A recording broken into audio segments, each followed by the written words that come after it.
home hardware and building center locations. Homeowners helping homeowners with expert advice. And by the 2014 Honda Odyssey, the world's first minivan with a built-in vacuum. Honda, the official vehicle of the Toronto Blue Jays.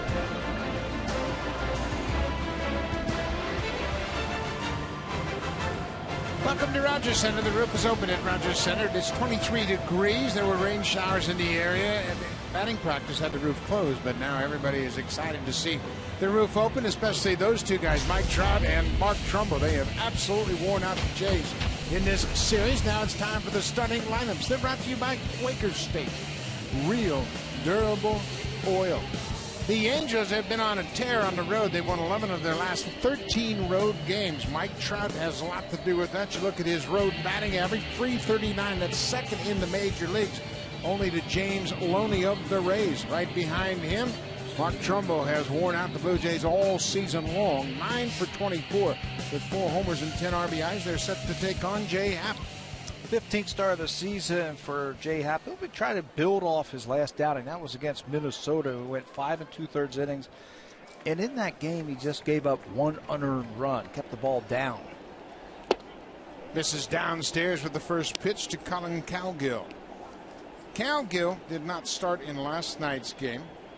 He was in center field for the opener, finished up 0 for 6 in that ball game. There's a strike. It's 1-1.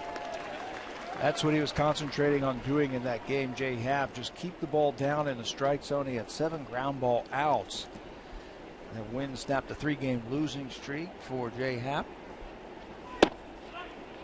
Another good pitch right at the bottom of the strike zone. Josh Thole is catching Jay Happ tonight. Thole caught Happ in an emergency start out in Seattle when J.P. Arencibi had problems with his knee. Strike 3 call. What an at-bat. Good start for Jay Happ, pounding the strike zone down. 1 up. Let's take a look at the defense behind Happ. The Blue Jays have committed 103 errors this season. Pelargos and Sierra in the outfield. The Buffalo outfield. Laurie and Reyes on the left side of the diamond. Kawasaki and Lind on the right side. And as we mentioned, Josh Thole making his 29th start of the season behind the plate. And Munenori Kawasaki's last start was 5 days ago when Jay Happ was on the mound in Minnesota. Last time he started at second base. So no Ryan Goins tonight, at least to start this game.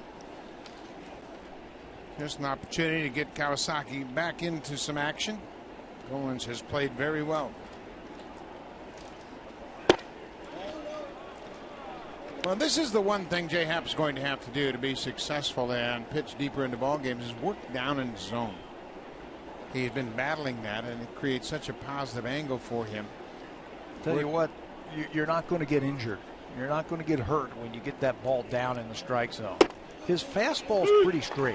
Not a lot of movement, not a lot of cutting action on it, not a lot of sinking action on his fastball. So the next best thing where you don't have that type of movement, keep it down in the strike zone. You're not going to get hurt. Ripped down the left side, but foul. 2 balls and 2 strikes to the shortstop, Eric Ibar. Ibar had a sac fly in the 5th inning of last night's game. He homered with 1 out in the opener on Tuesday night. That keyed a 4-run first inning against Mark Burley.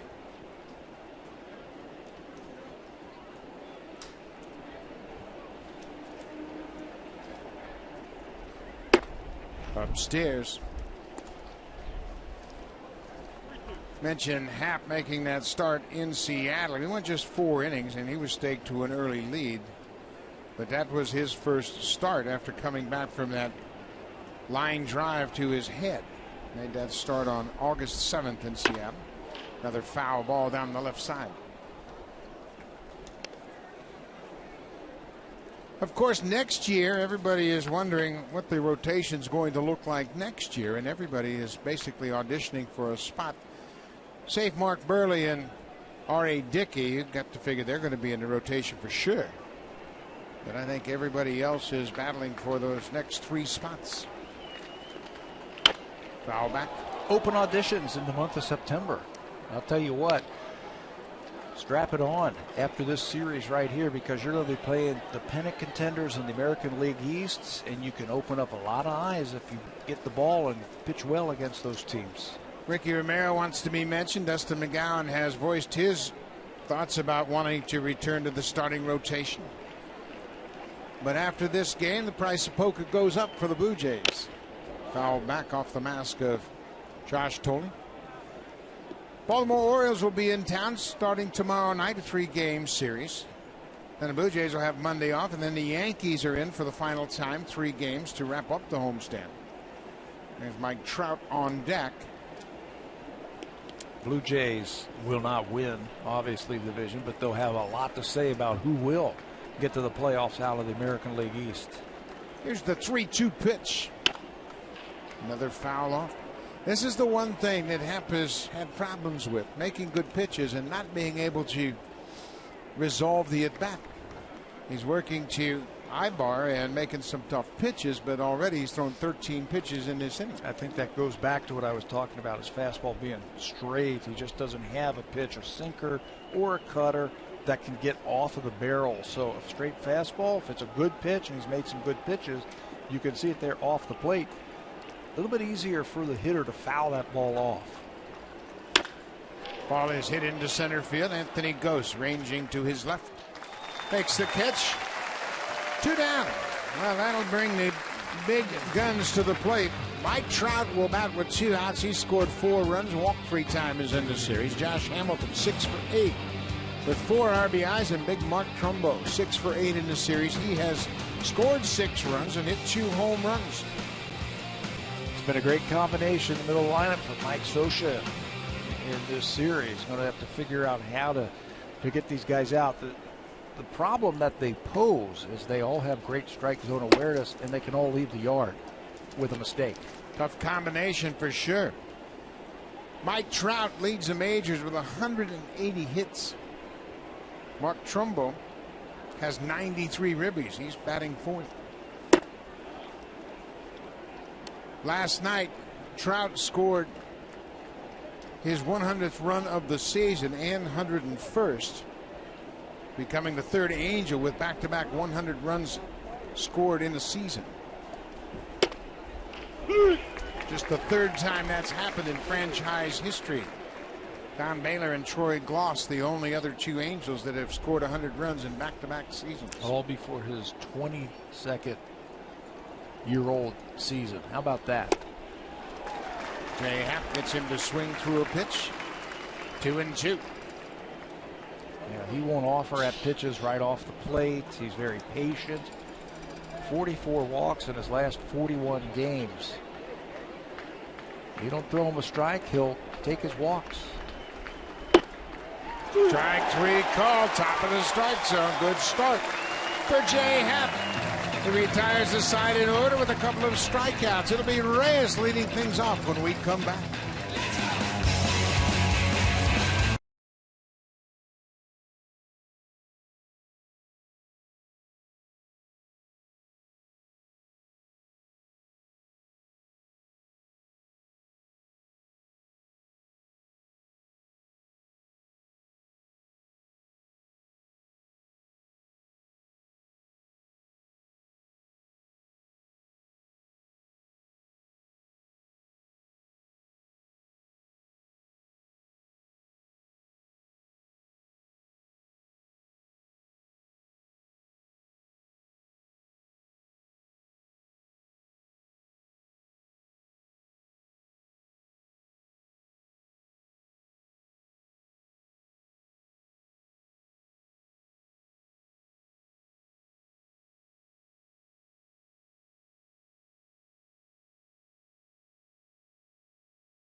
Lineup, top of the order, Jose Reyes, Munenori Kawasaki, second baseman, Brett Lloyd. Against the Angels, starter Garrett Richards is 3 for 5 with a double and a walk. Moises Sierra in this series, how about 5 for 8? 3 doubles, a triple, and an RBI, and he is really starting to open up some eyes. He is swinging the bat very well in this month of September. And the single that he has in this series was a rocket also. So he is starting to get hot, just like Garrett Richards is. He's trying to go for his career best 3rd straight win, former first-round draft pick by the Angels in 2009. He's finally putting it all together. He pitched out of the bullpen earlier this year. He moved to the rotation in August, and he's been on a roll. He has already been told that he earned the spot in the rotation for 2014. He's got a great fastball. Defense behind Richards in the outfield. Hamilton, Cowgill, and Calhoun. The Angels have committed 19 outfield errors. Andrew Romine and Eric Ibar on the left side of the infield. Grant Green and Mark Trumbull on the right side. And Chris Iannetta starting for the 2nd time in this series, making his 92nd start behind the plate. Eric Ibar, the shortstop, is a Gold Glove winner, but he's committed 13 errors already this season. 1 in this series. Jose Reyes takes a pitch outside for a ball. Reyes batting .292. Fights off that pitch. Garrett Richards is an interesting guy, as we mentioned. He started in the rotation, made 4 starts, and after a rough start to his season, he was put back into the pen and pitched in 26 games out of the bullpen. Tight slider, and Reyes swings right over the top of it. Joe Blanton was moved into the bullpen to finish up that story with Garrett Richards. I remember talking about him with Mike Scioscia, you and I, a couple of years ago. And he said he's just a young kid. When he figures it out, he's going to be pretty good. Reyes rips it past Green into right field. The leadoff single for Reyes. Richards gives up the leadoff single. 1 good breaking ball, 1 bad breaking ball. This is the bad one. It hung up over the middle of the plate. That one just spun. About belt tie for Reyes. If you throw a good hitter like that with 2 strikes, it's going to get hit hard somewhere. Reyes starts off the 1st inning with a base hit. Yeah, that's the last thing you want to do, is throw a bad one after a good one, because it looks like a beach ball. Munenori Kawasaki with Reyes at first. Squares to bunt and pops it up, and Iannetta can't get to it. Kawasaki leads the Blue Jays with 7 sacrifice bunts, but that wasn't a very good attempt. I think Richards' velocity surprised him a bit. He had the bat out there, but then pulled it back a little bit and caught it behind him. Best bunter on the team. Blue Jays have 25 sacrifice bunts this season, and Kawasaki has 7. Good breaking ball down and in. Munenori Kawasaki did a terrific job filling in for Jose Reyes. I don't think anybody expected him to have the impact he did once he joined the ball club. Everybody kind of anticipated he'd be a 2 or 3 game fix until they could find a shortstop. There's a base hit into center field on an 0-2 pitch. 1st and 2nd, nobody out. 2 on, 2 out. Let's take 2 it, nobody out. Let's take a look at the scouting report for Garrett Richards. His fastball is 95 miles an hour. He's got very good movement on it. 15 ground ball outs in his last start. He throws a slider and a little bit of a cutter. He's an interesting guy. He's a young kid, and he's been pitching very well of late. 296 earned run average since he took over for Joe Blanton at the end of July. And this is the type of start he had his last time out against Texas. It was rough at the beginning, but he settled down and settled in and pitched well against the Rangers. Richards is just 25 years old.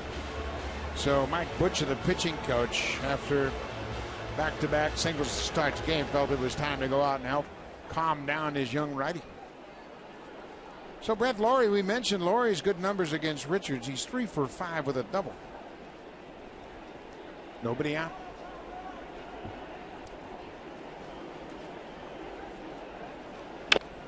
Goes after the first pitch and fouls it. Brett Lawrie hitting in the 3rd spot. Edwin Encarnacion took batting practice today, took some ground balls during batting practice, so hopefully he'll be back in the lineup before too long.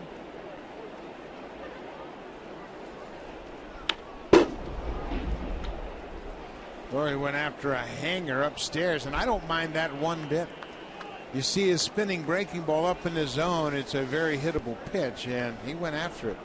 Those are the balls that are hit a long, long way. As long as you stay up on top of that baseball, you can't swing up at it. Stay up there with it. Another 0-2 pitch. Buried in the dirt. We mentioned Richards made 4 starts at the beginning of the season. He actually had a good game against the Tigers in Anaheim. Pitched 7 innings of 2-hit ball. Didn't walk a batter and struck out 8. But that was the only good start in the 4 starts he had before he was moved to the pen. On the ground, Ibar takes the bag himself to first for the double play. Eric Ibar, no hesitation whatsoever. He grabbed the grounder and ran right to second to force Kawasaki, and they went to first to double up Laurie. Anytime you can eliminate one throw, you do it. So he takes it himself. His momentum takes it right over to the bag. And with that lead foot, you plant it on the bag, use it as a defender, and finish off that double play. That's right there what Richards can do. He's got great movement on his stuff. Former first-round draft pick. Adam Lynn, 277 average.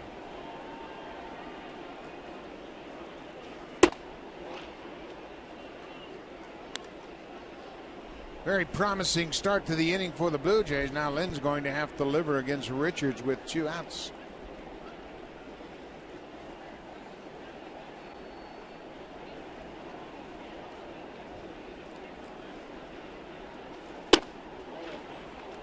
Well, you can see the quality of the arm that Richards has. There's late life in his fastball. And Mike Scioscia has been on this guy for a while. Really throws across his body, his front foot really pointing towards third base, but he extends through. A little bit like Jared Weaver, the way Weaver throws, their number 1 pitcher. Steps across his body, but he's got great stuff because he gets out there and finishes his pitches. 2-1. 2 outs. Reyes at third. Hot shot past Trumbo into right field. Reyes comes in to score. Lind is headed for second. Here's the throw to second. Not in time. Adam Lind crushed that inside pitch, hit it right past Mark Trumbo before he could get a glove on it. Reyes scores the first run of the ball game. Wow, that ball had sound like it was a home run. He hit that ball hard, squared it up, looked like a breaking ball once again. Down and in. That's right where lefties like it. And he scorched that ball right at Trumbo, who had no chance on that one. Listen to this. That's a one-hopper to the first baseman. And it goes all the way in the corner for the game's first run. Blue Jays with a 1-0 lead. RBI number 55 for Adam Lind.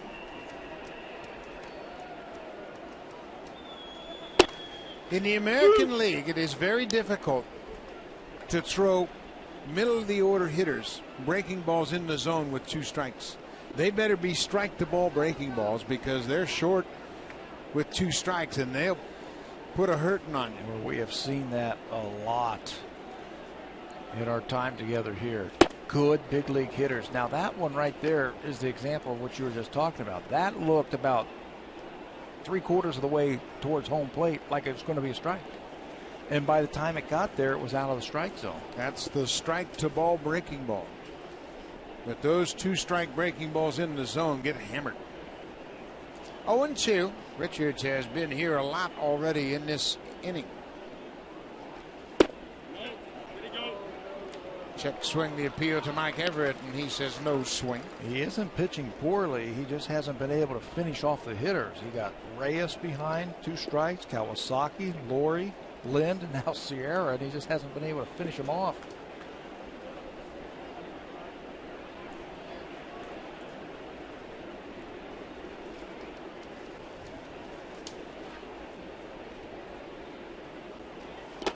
Breaking ball in the dirt.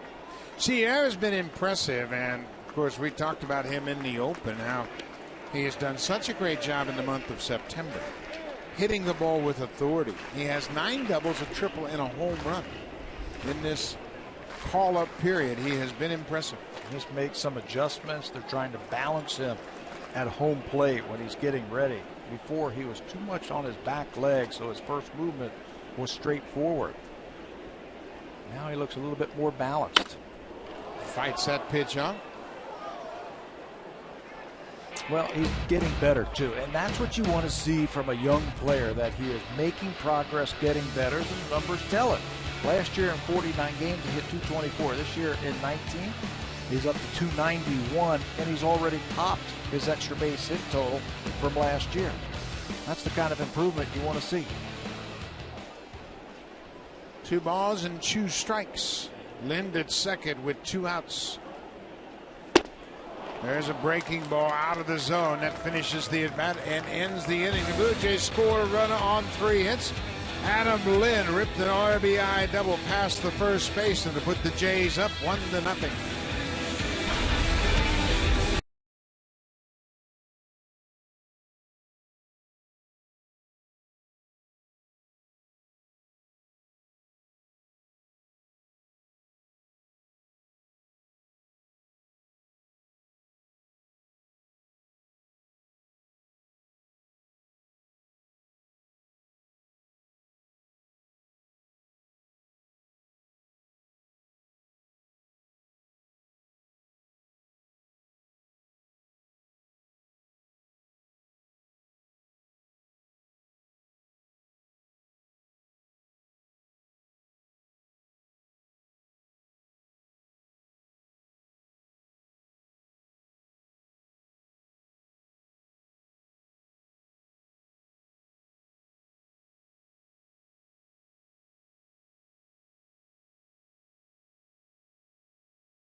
Home run he hit last night set a new career high, number 33. Yeah, really, no doubt about the home runs that he has hit in this series. He's on a nice little home run spurt. This one landing up in that party deck in center field off of R.A. Dickey. He's in one of those deals. 2 home runs, 3 doubles in this series already. Goes after the first pitch and hits it high down the right side. That reaches the second deck. That was a lot closer to being out of here than I thought. Trumbo is so strong. He hit that into the second deck. It looked like a fly ball that was going to land about 3/4 of the way down the right field line in the seats. Stayed straight, stayed true. Here it is down the right field line. And that is a lot closer than we thought. That made it into the second deck too.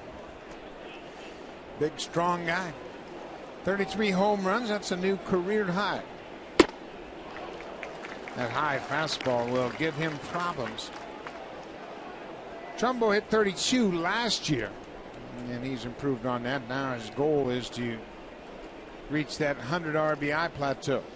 4 home runs in his last 7 games. Streaky.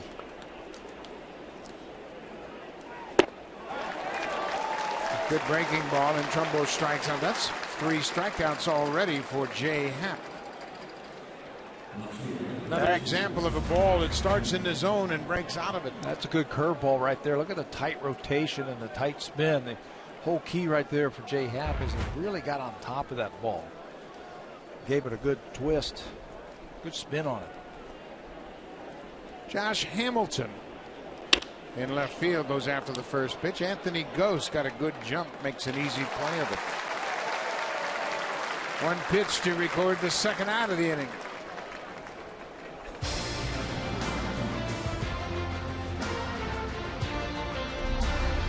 Blue Jays on Sportsnet.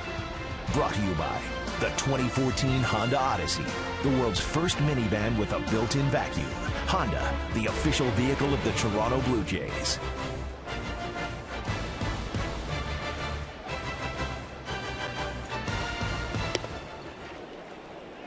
Chris Iannetta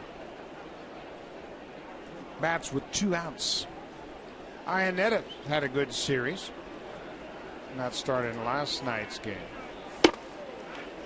Takes a strike. It's 1-1. Iannetta in this series is 3 for 6. He's hit a home run and a double. Driven in a pair.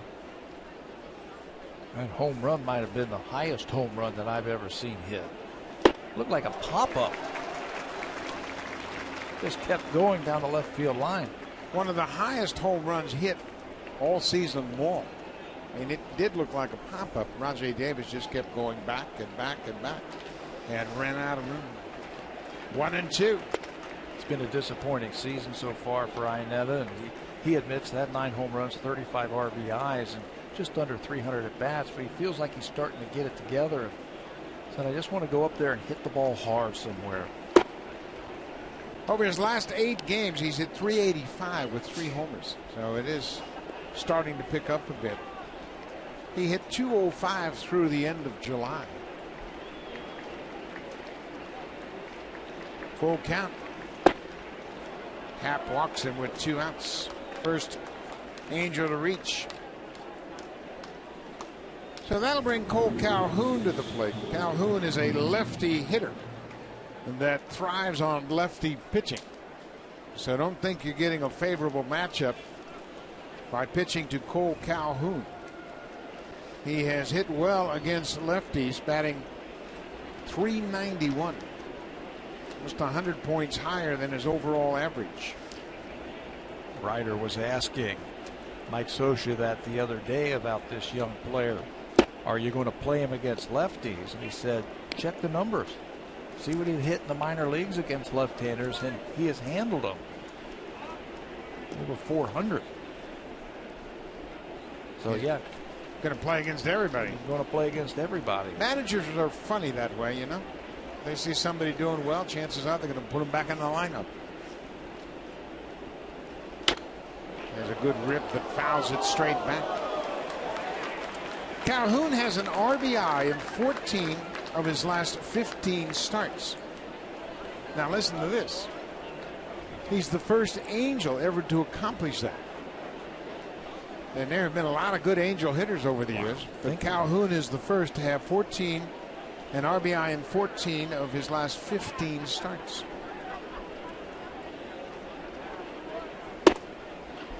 Two and one. Not Reggie. Don Baylor. Not Don Baylor. Rod Carew. Doug DeCinces. Bobby Grich. I mean, there's a ton of good hitters. Jim Fregosi. Garrett Anderson. Tim Salmon. It's the guy who's the first one. 2 and 1, 2 outs. Iannetta at first with the walk. Another base hit. Lefty on lefty. Doesn't bother Calhoun at all. So a 2-out walk and a 2-out base hit, and the Angels are threatening here in the second.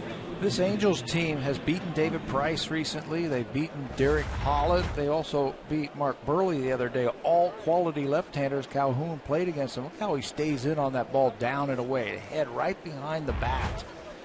Tracking it. Iannetta got the 2-out walk. Calhoun with a 2-out single. First and second. Grant Green, the second baseman.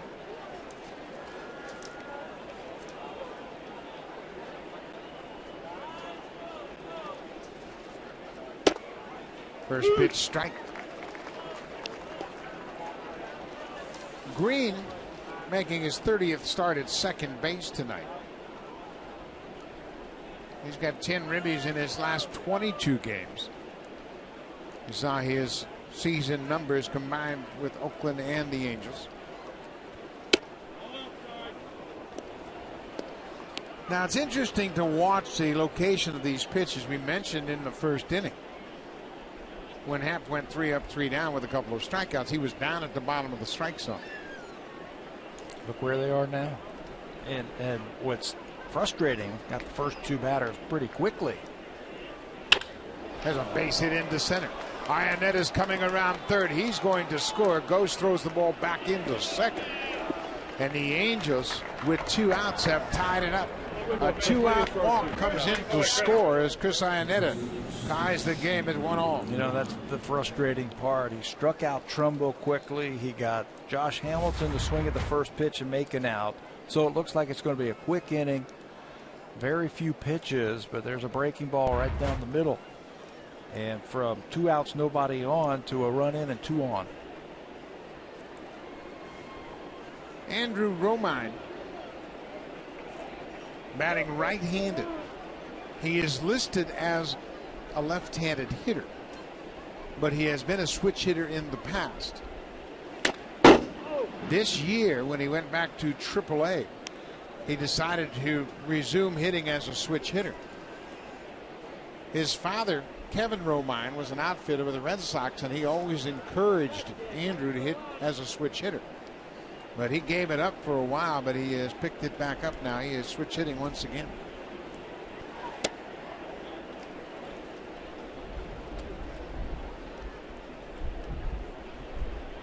Again, Jay Happ struggling with pitch efficiency. 38 pitches already. 2 outs in the second.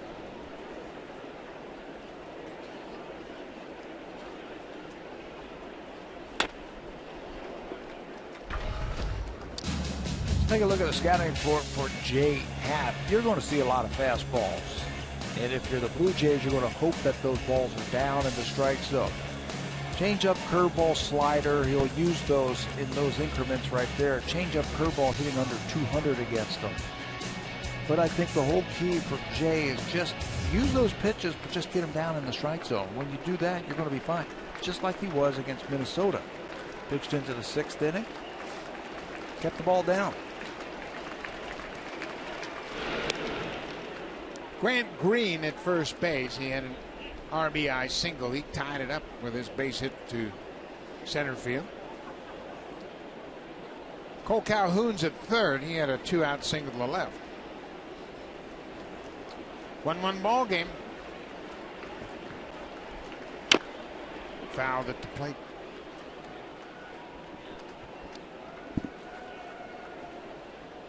Andrew Romine is the brother of Austin Romine, the catcher for the Yankees, and they were both young boys when their father played in Boston, and Kevin Romine's teammate is the third base coach of the Blue Jays, Louis Rivera. So Romine playing third, Louis coaching third. They had a reunion of sorts. Curveball hit to right. Sierra moves back a few steps. The inning is over. But the Angels tie it up, a run on 2 hits. It's a 1-1 game. When we come back, Rajay Davis will start things up, followed by Anthony Gose, who's looking more promising every day, and Josh Tolley, the catcher tonight.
24 hours a day for 12 straight days. 8 p.m. on City. Million-second quiz where time equals money. Rajay Davis shows bunt, pulls the bat back, takes the ball. It's a 1-1 ball game.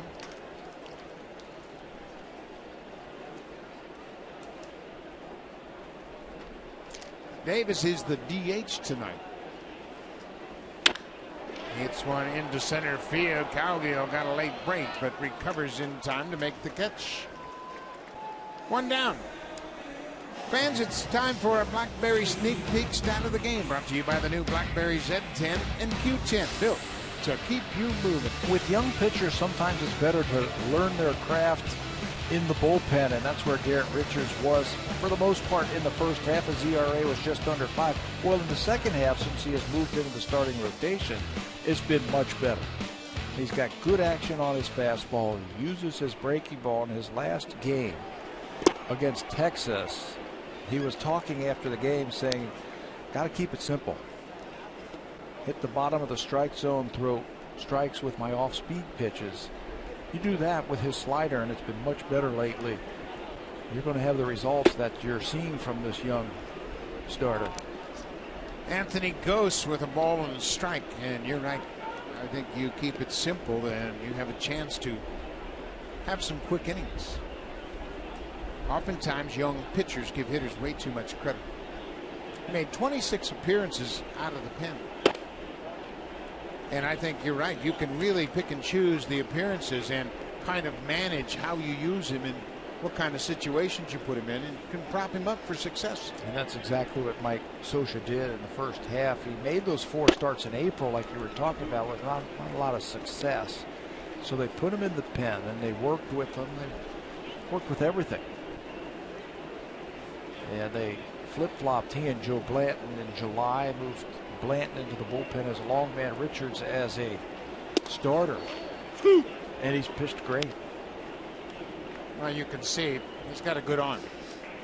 And he's 25 years old. Josh Tolley, the catcher, is on deck. Full count, 1 out to Anthony Gose. Bouncing ball, big hop for the second baseman, Grant Green. 2 down. You know, it's a very unique delivery that Garrett Richards has. One that I wouldn't mess with. A lot of times you'll see pitching coaches and pitching coordinators work with young players like this and say, okay, we got to straighten him out or he's going to hurt his arm. But I don't think you have to do that with this kid. I think that's part of the reason he is successful. He hides the ball really well, how he steps across his body. Well, you have faced pitchers like Richards where you just never feel comfortable because, first of all, he can't find the baseball out of his delivery. Everybody's looking for the release point. Josh Tolley fouls it off. It's a ball and a strike. This is what we were talking about. He's on the first base side. Look where the front foot hits. Way over on the third base side, and then he uncorks, but still gets the ball out in front to get that good action on his fastball. Ripped into left field. Josh Tolley delivers a 2-out base hit. The breaking ball was up out of the plate, and he just stroked it into left. He's going to have to make that adjustment. He's made a few mistakes already in the first 2 innings with that breaking ball. Here it is once again. Up. That was a backup slider. You could actually see the breaking ball spin and break away from Tolley. And that's the last thing a pitcher wants to do is throw that backup slider. It becomes a very hittable BP fastball. Kevin Pillar, number 9 hitter. Pillar has just worked out his deal for Winter League. He's going to play for Caracas in Venezuela. He's all excited about that. It's going to be a short break for him. He has to go to Caracas on the 8th of October. Goes around on that breaking ball. Young players, you just got to play year round. You got to set your mind that you're going to play year round to make yourself a better player. Anthony Gose did it. He played about 2 consecutive seasons, 2 full years back to back. Nothing but baseball. Instructional league, Arizona Fall League, regular season, winter ball, the whole thing. You got to do it if you want to be a player. Villar strikes out. That ends the inning. Blue Jays get a 2-out single, but strand a base runner. We've played 2 at Rogers Center. It's a 1-1 game.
Rogers Center. It all takes place September 20th through the 24th. The Blue Jays Hall of Famer Roberto Alomar will host a showcase baseball tournament at Rogers Center, highlighting some of Canada's best amateur baseball players with college eligibility. Tournament passes are now available at bluejays.com/T12. And be sure to check out Robbie on Blue Jays Express on Sportsnet 360 following tonight's game. John Gibbons talking to Edwin Encarnacion, who is not in the lineup for a 4th consecutive game, dealing with a left wrist issue. Hitter Colin Cowgill struck out his first time. Edwin hit off a tee today. From what I hear, everything went okay. He's going to try batting practice on the field before tomorrow's game, and the hope is Saturday he'll be back in the lineup. Well, I think the one thing John Gibbons wants to do is put a representative lineup on the field against the Orioles, the Yankees, the Red Sox, and Tampa Bay. I mean, obviously, Blue Jays don't have much to play for other than their integrity and their name. You're playing against the teams that are battling for postseason contention, and you want to put the best team you can field out there. And you know he would be out there if he could. You could just tell in that Minnesota series that something was bothering him when he kept letting go of the bat. Yeah, we saw that right away, and he was losing the grip with his bottom hand, his strength hand, and of course that's his left hand. And he has had problems with this earlier in the season. He couldn't play first base for a time because every time he would catch that ball, it would hurt that left wrist. So hopefully he'll be back. I'm sure he'd like to finish up playing this season. Off speed pitch. Cowgill strikes out for the second time. Fans, if you want your baseball questions answered by our team of experts, email asktheexperts@sportsnet.ca and keep your eye out for the Home Hardware Ask the Expert segment later on in the game. And if you've got any questions about the pennant race, just email Pat. He's going to tell you who's going to win and who's going to be the wild card race in both leagues. We have it all figured out. No problem. Don't we? Yep. Easily. Piece of cake. So you know where to find me. Probably sitting right here. It's going to be an interesting couple of weeks of baseball. When you look at the way everything is jammed up, Cleveland, they're just not going away. They believe in what they've done. Danny Salazar has given them a shot in the arm, and he has done a good job picking up the slack for the injured Justin Masterson. There's a broken bat past Reyes into center field. Ibar broke his bat, but he ends up with a single. But we'll talk about the wild card standings in the American League. Texas and Tampa Bay, they have the first 2 wild card spots, but then the Yankees are right on their heels, followed by the Orioles and the Indians. And it's going to be awfully interesting down the stretch. The Blue Jays are going to play the Rays, the Yankees, and the Orioles. 5 teams, 2 of them get to go. That's discounting the leaders of the division. Boston, if you figure they're going to win it. Detroit in the Central. In Oakland with just a 3-game lead in the West. 5 teams for 2 spots. There's going to be 3 very disappointed organizations. This has absolutely worked out exactly how the commissioner, Bud Selig, hoped it would. Keep as many teams involved as you can in September. And you know what the wild card game, that extra wild card game, has done also? They're trying to recreate that 162nd game of the season a couple of years ago. And they've done it, in my mind.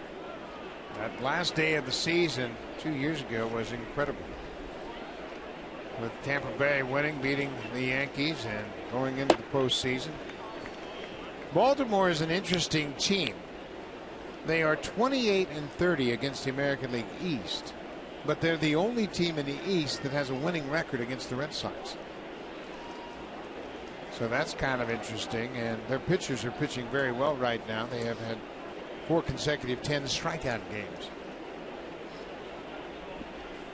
And we get to see them starting tomorrow, the Orioles. Mike Trout takes another walk. First and second, 1 out. The Blue Jays, their next 5 series, and it starts tomorrow night. The Orioles are in town for a 3-game set. After the off day on Monday, the Yankees follow the Orioles, and then the Blue Jays go to Boston for 3. Chicago for a makeup game, and then back to Baltimore. So they are right in the midst of that American League wild card race for sure. The Orioles have changed their pitching matchup for Friday night. It was originally Bud Norris that was going to start. He has elbow problems and he will not start. Jason Himmel will take the start in his place. Mark Trumbo high and deep to center, but that's not deep enough. Ghost backpedaling, tagging at second is Ibar, and Ghost throws the ball all the way to third. That allows Trumbo to come in to score, and now Ibar's going to come in and score himself. Once again, the Blue Jays outfield has cost them a run. That is the 18th outfield error the Blue Jays have made this year. Houston has made 25 outfield errors. That's the most in baseball. But as we've said before, outfield errors will cost you games. Infield errors prolong innings. He has no business throwing this ball at third base. You're not going to get Ibar. He's going to make it. You can see how easily, and when the ball short hops Brett Laurie, he kicks it out to shortstop, allowing Ibar to score easily. You got to know who's on, who can run, who can't run. Sometimes it's better just to be conservative, throw the ball back to second base. Well, and 2, Brett Laurie knew that we're going to have a play on Ibar. He's got to come off the bag and make sure he catches that ball. Well, Trout moves up. He's in scoring position. Trumbo is retired on the flyout. Josh Hamilton with a chance to drive in a run. Now that ball gets away from Tolley an extra 90 feet as Trout goes to third. It's a wild pitch charge to Jay Happ. If you are keeping score at home, this ball in the dirt right here, Tolley can't block it. The error goes to Anthony Gose in center field on the throw. Gose has now been charged with 4 errors. He's playing in his 37th game. The Blue Jays as a team have committed 104 errors.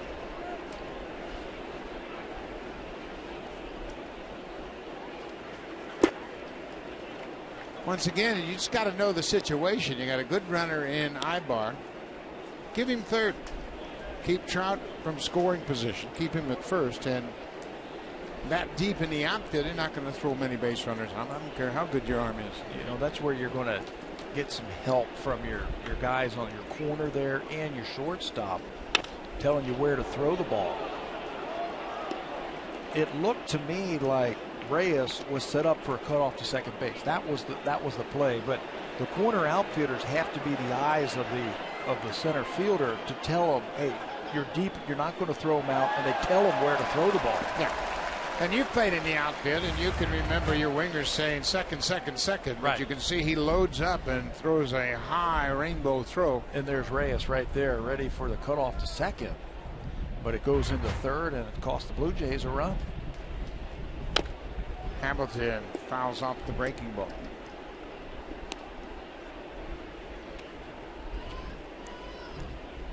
Now Reyes was lined up at second base, but the outfield errors, they're tough. Laurie could have helped out as well. He comes off the bag and just catches the ball, blocks the ball, keeps it right there. He didn't have a play on Ibar. Trout wasn't even tagging at first base. Broken bat, little looper behind short. Reyes gets back, and the inning is over. But the Blue Jays defense cost Jay Happ a run. The Angels have taken a 2-1 lead.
And waiting for him is the outfield coach and first base coach, Dwayne Murphy. And you just have to imagine Murphy saying, hey, you got to throw the ball to second. You have no shot. I don't care if you throw him out. It's still the wrong play. Yeah.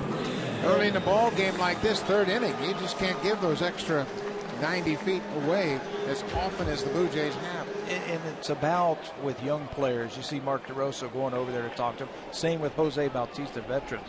What you can and can't do at this level.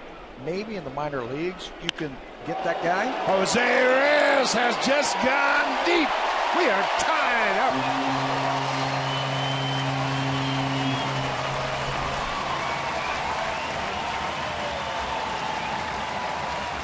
Reyes is 2 for 2. That's his 10th homer of the season.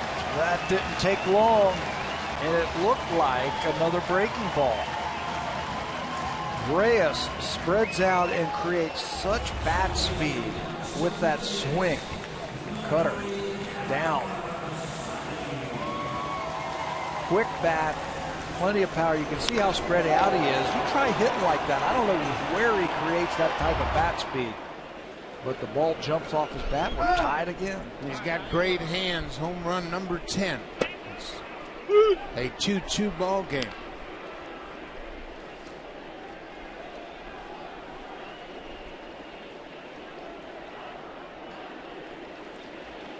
Munenori Kawasaki had a single to center his first time up.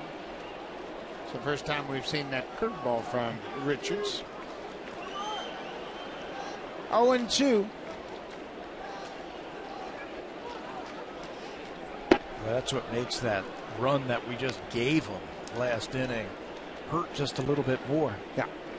But again, Richards tries to finish off at bats with breaking balls.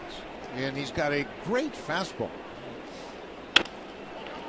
But when you think about the mindset of a hitter, you tell me, what are you thinking when you get 2 strikes? Help. Really? Yeah, you're defensive. And now by a pitcher throwing breaking balls, you give your hitter a split second longer to decide. Especially a bad breaking ball. I mean, you throw 95 miles an hour, you should be able to finish off at bats when you get 0-2. You mentioned Jared Weaver in comparison to Garrett Richards, and I agree with you. They both throw crossfire, and they're both right-handed. But what Weaver has over Richards is command. There's another breaking ball and a base hit just inside the bag at third. Kawasaki is headed for second. Hamilton tried for the barehanded grab, missed it, and Kawasaki is 2 for 2.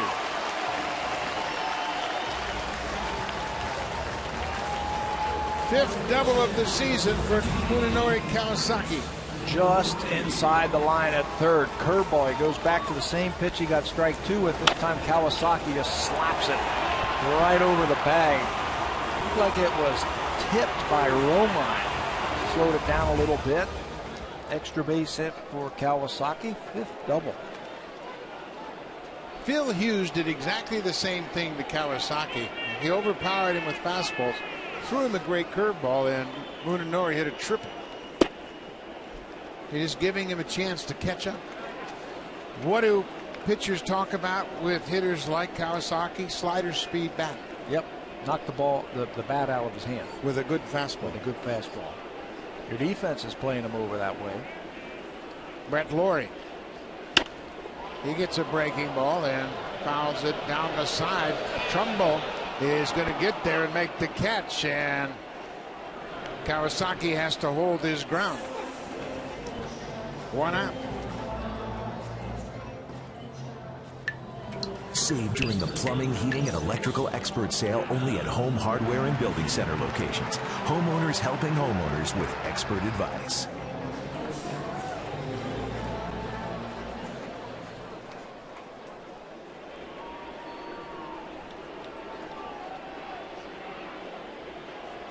Blue Jays have tied it up on Jose Reyes' 10th home run of the season.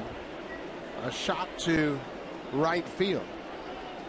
Kawasaki has doubled. Now with 1 out, Lynn steps in. Lynn had an RBI double in the first.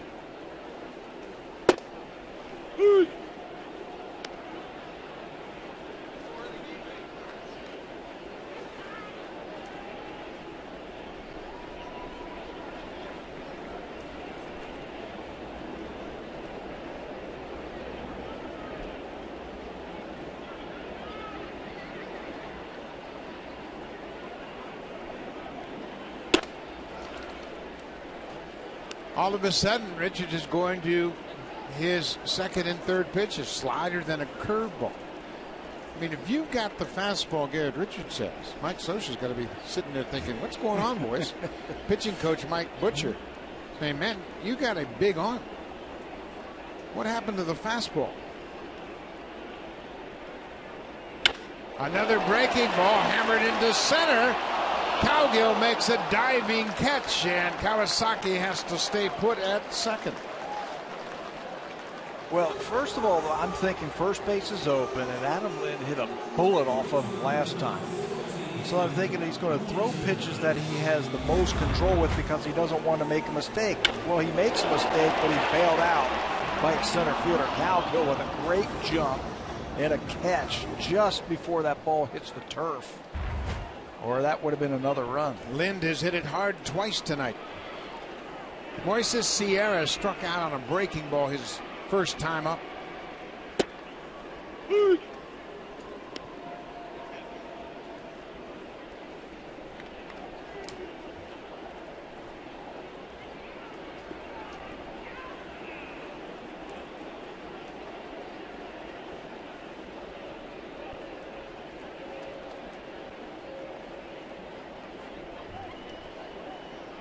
Oh, and 1.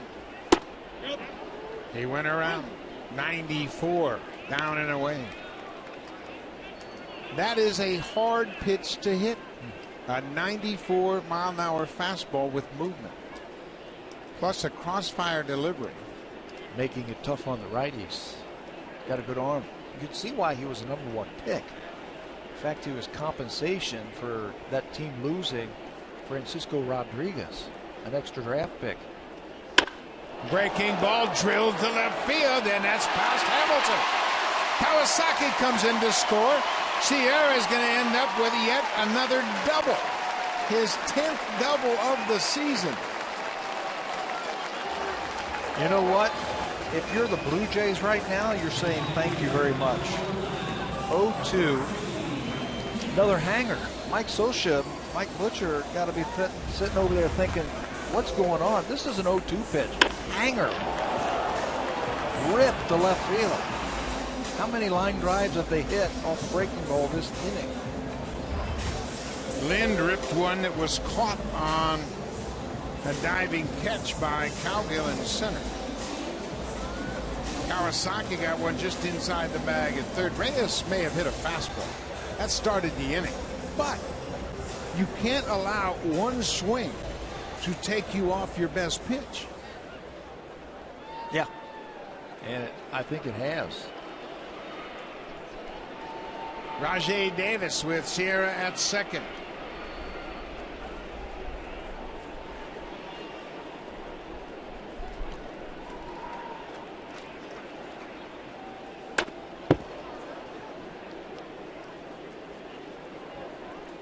That is wicked movement with the fastball. You could see how far outside that ball ended up. That Davis could just get a piece of it. Pretty good cutter. I mean, if you're the Blue Jays right now, you got to think, I'm looking breaking ball. Every pitch of decision has been a breaking ball. 2 outs.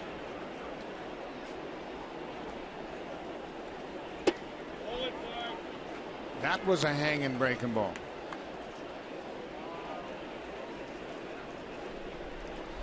Ball and a strike. 2 runs in. The Blue Jays have taken a 3-2 lead.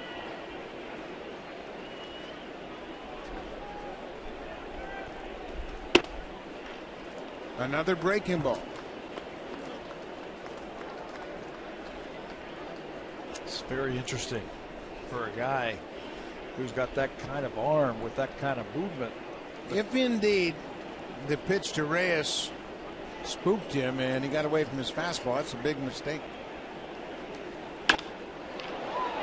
That's a fastball. He knew it was coming and he still pops it up to center. The inning is over, but the Blue Jays scored 2 runs and Jose Reyes got it started. He's 2 for 2 already tonight. He leads things off with a shot to the bullpen in right, his 10th homer. It's the 3-2 Blue Jays lead.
At Fenway Park to take on the Red Sox. It all starts at 7 p.m. Eastern Time, 4 p.m. Pacific on Sportsnet 1.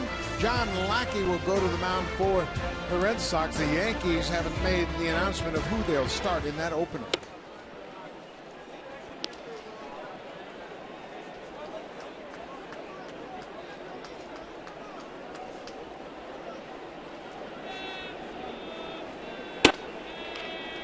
2-0. After further review, I have checked out. I believe it's Hiroki Kuroda going to open up that series for New York against John Lackey. The Yankees, every game is big for them. Derek Jeter has been put on the disabled list. He is done for the season. He's played 17 games. 4 times on the DL or 5? This is popped up behind the mound. Kawasaki takes charge, and Ionetta is retired. I saw TBA once again for the Yankees. Yeah. Seen that too many times. That's who's pitching. Now, I think Kuroda is going to end up making that start. If you have not heard, the Yankees picked up Brendan Ryan from the Seattle Mariners, and he will play shortstop, taking over for Derek Jeter. Ryan, there's one thing he can do. He can catch it. Yeah, he can pick it. 9 different shortstops this year for the Yankees. That ball is drilled toward the gap and right center, and it's going to be out of here. Cole Calhoun is 2 for 2. That's a line drive, and it just kept carrying right out of the ballpark. That's his 7th home run of the season. Another RBI. He has now had RBIs in 15 of his last 16 games. Sacrifice fly yesterday to get an RBI. The more I watch this guy, he's reminding me more and more of Brian Giles, if you remember him, for the Pittsburgh Pirates, San Diego Padres, and the Cleveland Indians. Short swing, but with some power. Nice looking swing there. 2 for 2 tonight. Grant Green had an RBI single in the 2nd. Boy, upright, go down and get it. Stays right in there against those lefties. 446 this season in AAA versus left-handed pitching.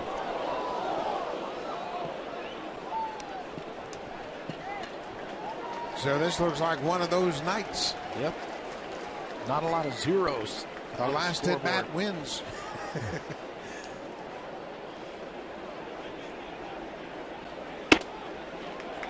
Green swings right through that fastball upstairs.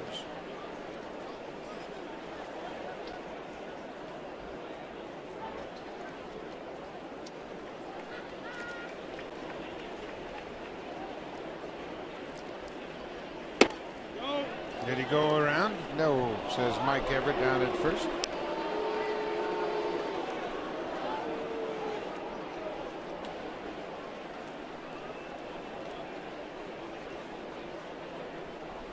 It's a 3-3 ball game.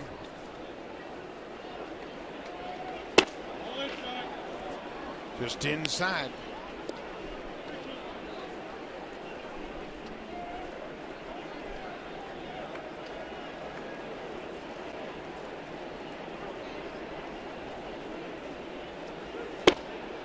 Strike 3 call. That one caught the corner. Jay Happ came right back inside and picks up the strikeout.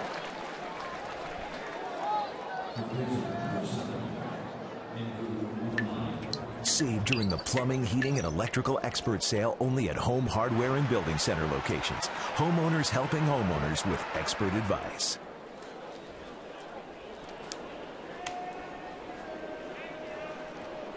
Little smoked meat sandwich here at Rogers Center. Andrew Roman goes after the first pitch and grounds out. The inning is over, but the Angels have tied it. Cole Calhoun, his 7th home run of the season. It's a 3-3 game.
590 The Fan.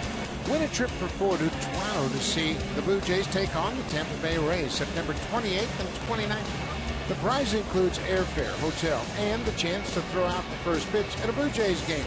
Contest closes September 16th, so enter now at bluejays.com/allstate-fan. Well, it's a back and forth contest here at Rogers Center, 3-3 as we head to the bottom of the fourth. It'll be interesting to watch Garrett Richards work this inning.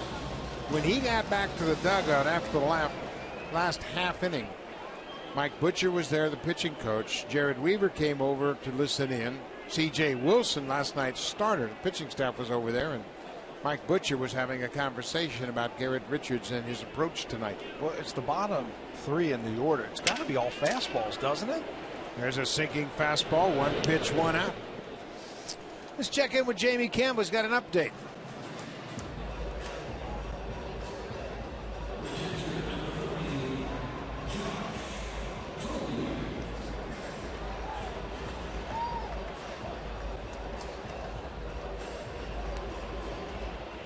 Jake Peavy starting for the Red Sox. He's given up 2 runs on 3 hits, and Jeremy Hellickson just 1 run through 3 1/3. One hit through 3 1/3. He has walked 2 and struck out 4. Obviously, a big series for Tampa Bay.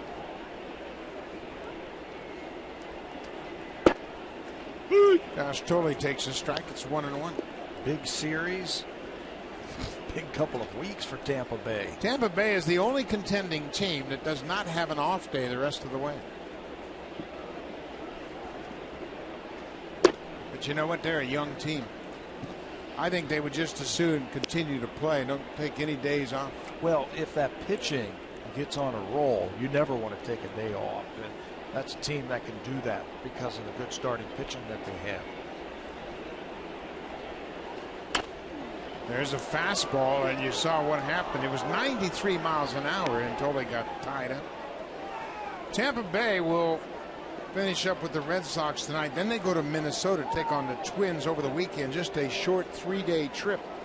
Right back to St. Petersburg. 4 with the Rangers and 4 with the Orioles. Tough assignment.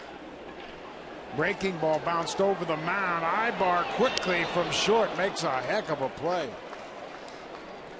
The Gold Glover Eric Ibar coming from deep at shortstop cuts in front of Grant Green to throw out Josh Tolley. He's made some very nice plays in this series. Here's another one of them. The only guy who could have made this play at first base. Short hopping in one motion over to first for the out. This ball gets by him. Green catches it. I don't know if he's going to have enough on it to get Tolley at first base. Ibar with another sparkling play. To finish up on Tampa Bay, they'll have that 8-game homestand, 4 against Texas, 4 against the Orioles. Then they go to New York and Toronto to finish up the season. That 4-4 series, 4 with the Rangers, 4 with the Orioles, that might be their season right there. That might be it. If they can hang on and do real well against the Orioles. The Orioles are right behind them, aren't they? Yeah, the Orioles are right there. Game and a half back of Tampa Bay in the wild card. And the Yankees just a game behind Tampa in the wild card. Breaking ball. Richards thought he had made a good pitch. Kevin Pillar struck out on a slider his first time up.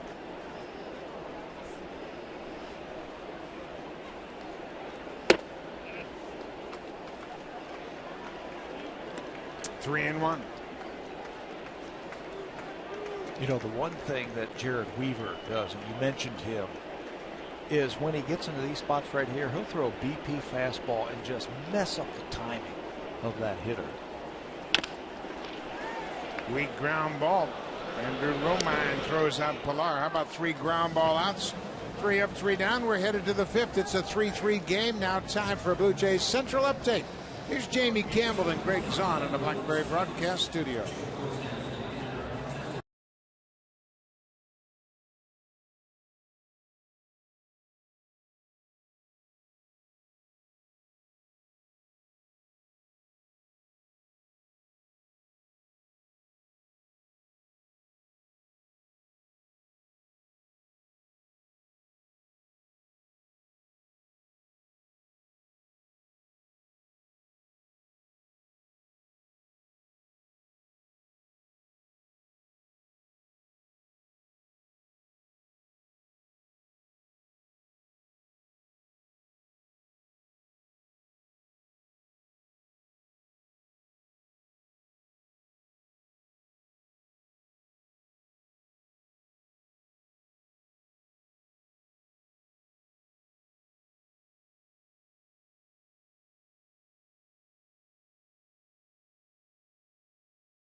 crate, courtesy of TD. Beautiful night for a ball game. The roof at Rogers Center is wide open, and those fans have a great vantage point in the TD comfort zone. 3-3 ball game. We are headed to the top of the fifth. Blue Jays have out hit the Angels 7-4.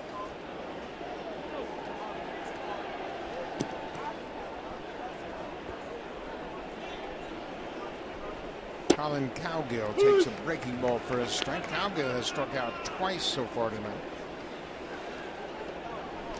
Cowgill went 0 for 6 in the opener of this series on Tuesday night.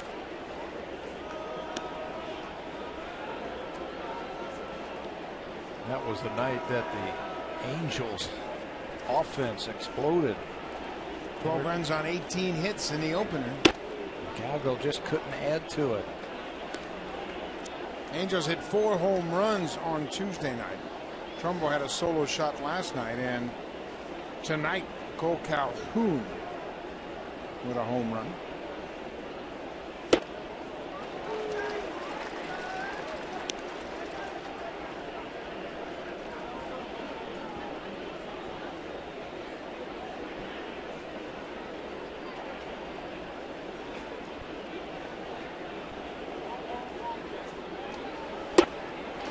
A good fastball really ties up Calhoun. He has struck out 3 times already.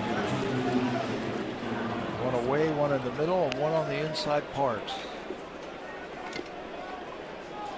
That's 6 strikeouts now for Jay Happ. One down here in the fifth.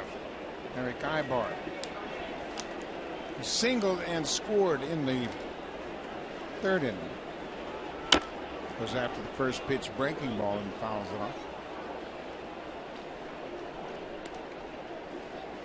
Well, there's so many important games all around baseball.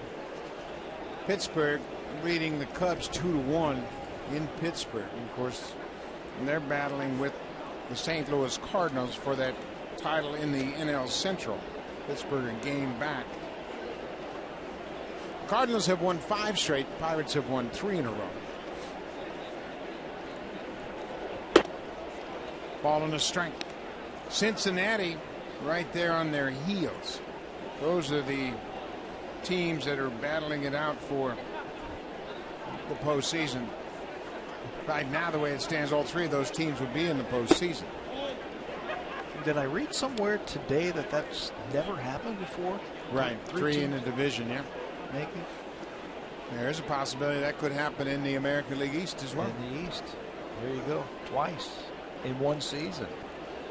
2-1, 1 out. That almost looks like a lock that St. Louis, Pittsburgh, and Cincinnati are going to get in the playoffs. But don't forget about Washington. Washington's red hot right now. They're 6 back. They've won 5 in a row. They're 6 back of the second wild card spot. I think they played today, didn't they? Washington beat the Mets 7-2.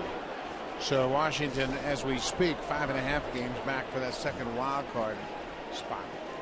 But there's a lot going on all over in both leagues, and although most of the divisions seem to be already decided, Washington is 5.5 back for that second wild card spot. Arizona, who was once leading the NL West, is now 9 games back for that second wild card spot. Yeah, really no chance at the division. They're 12 games back. Arizona's just game over 500 right now. Yeah, they have really fallen upon hard times, 73-72. Of course, the division series, the division races, Boston up 9.5, Detroit up 6.5, Oakland up 3.5 in the American League. Here's the 2-2 pitch inside. In the National League, the Braves are 11 games ahead of the Washington Nationals. St. Louis, Pittsburgh, and Cincinnati all within 3 games. And the Dodgers have a 12-game lead over the Arizona Diamondbacks. And the Dodgers came out of nowhere. What a disappointment the first half, but then they got hot. San Diego, Colorado, San Francisco already eliminated. That's a fair ball past Lowry down the left field line. Ibar makes the turn, and Pilar will throw it back in toward third base as Eric Ibar has his second hit of the night, his 29th double, just inside the bag at third. We just haven't been able to figure out Eric Ibar this year. His ball's hit hard right over the bag down the left field line by Ibar. Came up with some big hits the last time we faced him, and doing it again in this series. Ibar's a good player. Came into this ball game with 8 hits in 24 at bats, a .333 average against the Blue Jays this season.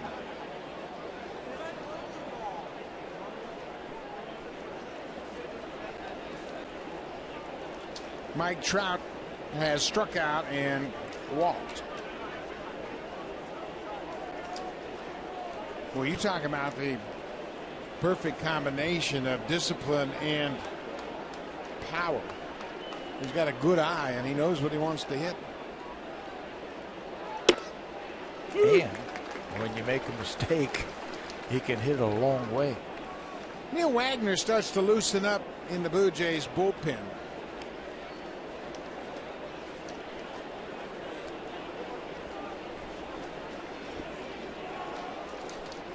John Gibbons, of course, has a full complement of arms down in his bullpen. Trout swings right through it. It's 0-2.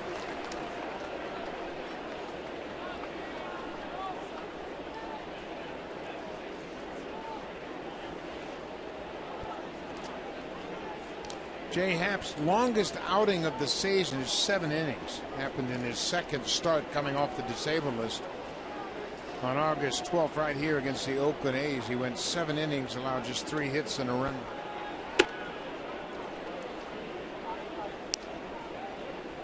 A little bit inconsistent with his command. Another one of those nights where he just hasn't been able to get the ball down and where he wants to put it. 5 hits already.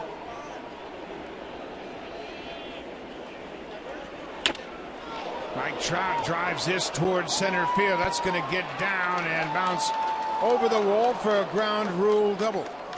Back-to-back doubles for the Angels, and they have retaken the lead. It's 4-3. Trout with the RBI, his 85th of the season. He can reach pitches and hit them hard. That ball looked like it was an off-speed pitch away from him. Maybe a changeup, and watch how he can go out and get it and still connect hard. And the Blue Jays catch a break. That ball is going to be a triple by Trout the way he runs, but it bounces out of play. He is at second base, and it looks like Jay Happ's night is finished. You know, he showed you Neil Wagner loosening up. Mark Trumbo is the batter. And John Gibbons has come to the mound. He's already made the change. Happ will leave and turn things over to Wagner, who will face Mark Trumbo when we come back. The Angels with a 4-3 lead.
a runner at second, trailing 4-3. The Angels have gotten 6 hits off of him. Mark Trumbo is the batter, and John Gibbons has gone to the pen. Neil Wagner will come in. He wants to give the Angels a different look, and Wagner's got a good fastball. Last worked in the Minnesota series. That was 5 days ago. 32 games, and it's been a very pleasant surprise, I think, this year for the Blue Jays. Wagner has a good fastball, tight breaking ball, and a very effective split finger pitch. First pitch swinging, and Reyes is going to go to third, and they'll get Mike Trout. Mike Trout gambled and lost as Reyes quickly fires to third, and that takes the runner out of scoring position. Mike Trout made a base running mistake right there. I don't care how fast you are, the ball's always going to beat you. And Reyes and Laurie on the left side with a heads-up play. Ball hit hard by Trumbull, but right at the shortstop. Ball beats Trout and takes himself out of scoring position. Laurie does a good job to come and get the ball and put the tag on Trout before he got close to third. Reyes, a heads-up play. And it takes some speed off the bases also. Now Trumbo's at first now with 2 outs. Josh Hamilton facing the right-hander Wagner.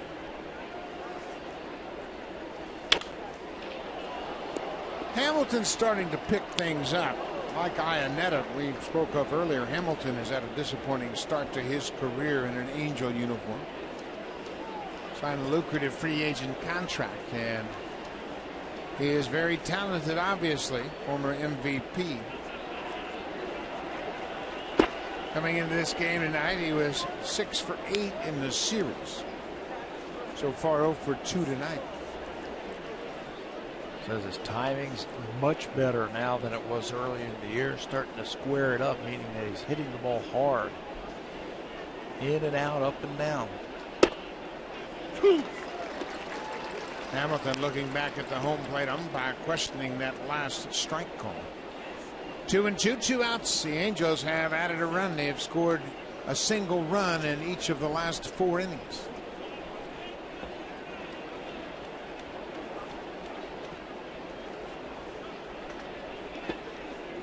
Well, bounced out in front of home, and Tolley did a heck of a job of playing it off his chest protector. Catchers have been out here the last couple of days working with Sal Fasano on blocking balls in the dirt, making their throws to all the bases, tag plays at the plate. They have come out here and worked very hard in this homestand. Fasano will finish up the season right here with the Blue Jays. There goes the runner, and the ball is hit towards second. Kawasaki moves to his right. Hamilton's retired. The inning is over, but the Angels taking the lead. We'll go to the bottom of the 5th. It's a 4-3 Angel lead.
time this year. It all starts Tuesday, September 17th. 3 night games, all beginning at 7:07 p.m. Make sure you call the Blue Jays at 416-341-1234. You can always order your tickets by logging on to BlueJays.com, or you can stop by most Rogers Plus locations to pick up your tickets for the final trip into Rogers Center of the New York Yankees in 2013. Jose Reyes has singled, scored, and homered. So he's 2 for 2 with an RBI and 2 runs scored.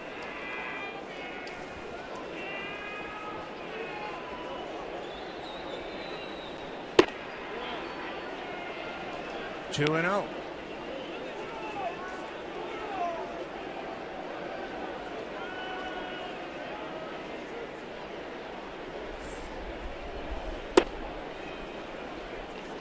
All of a sudden, Richards can't find the strike zone.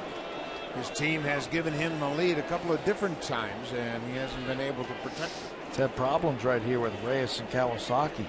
4 for 4. A couple of singles, a double, a home run. And Reyes is a pitch away from getting on.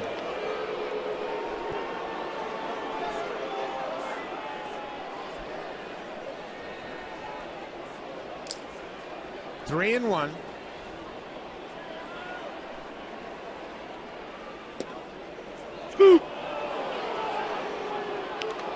Now full count. You can see the way Inez is going after that baseball when he catches it, how much movement it has. Never really catches one square in the pocket. Breaking ball. I can't understand that pitch. I'm sorry. A 3-2 breaking ball, the leadoff walk. Save during the plumbing, heating, and electrical expert sale only at Home Hardware and Building Center locations. Homeowners helping homeowners with expert advice. Beautiful evening in Toronto. The roof is open at Rogers Center. Mike Scioscia at the top step. You can't see the steam coming out of his ears, but I guarantee it's there. Leadoff walk to the leadoff man, Reyes, who can run. Reyes is 14 for 19 in steals, and Kawasaki can handle the bat. They can play hit and run here. Munenori's 2 for 2.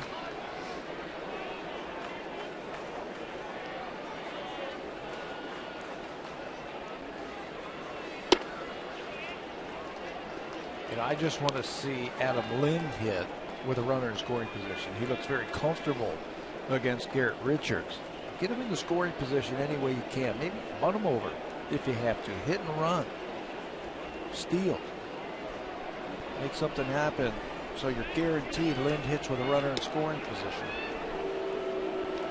Reyes has been aboard 3 times. Kawasaki's been aboard twice. Laurie is 0 for 2, and Lind, who bats behind Laurie, has scorched the ball twice as an RBI double and a lineup.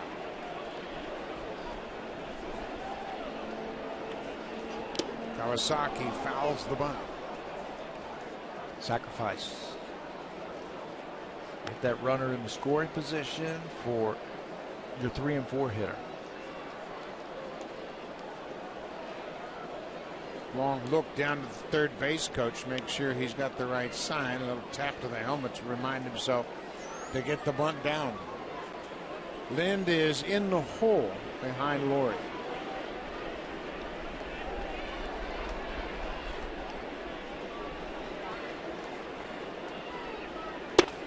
Breaking ball for a strike. Kawasaki didn't show bunt.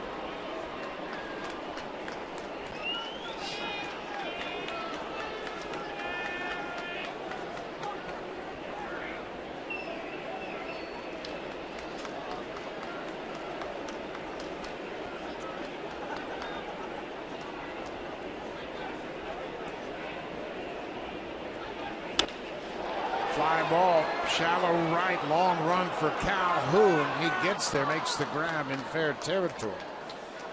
Cole Calhoun plays as deep as any right fielder we have seen here at Rogers Center. And if you're the Blue Jays, you got to make a note of that.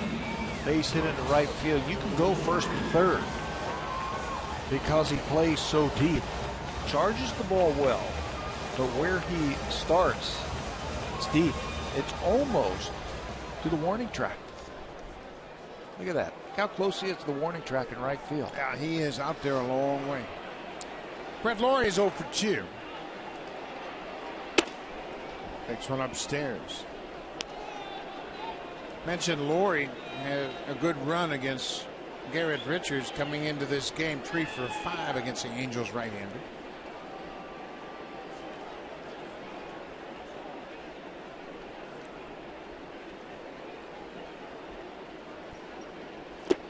Way outside, good grab by Iannetta.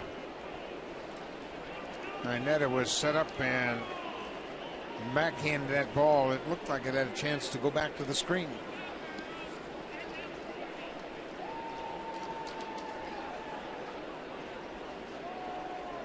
"25-year-old Garrett Richards, the starter, drafted out of the University of Oklahoma in the first round by the Angels in 2009. Throws a strike. The Mets signed Francisco Rodriguez, K-Rod, if you remember that winter, so they were given an extra draft pick, and this is the young man that they used with that pick. 42nd overall. He's got a great arm. He's got a good future.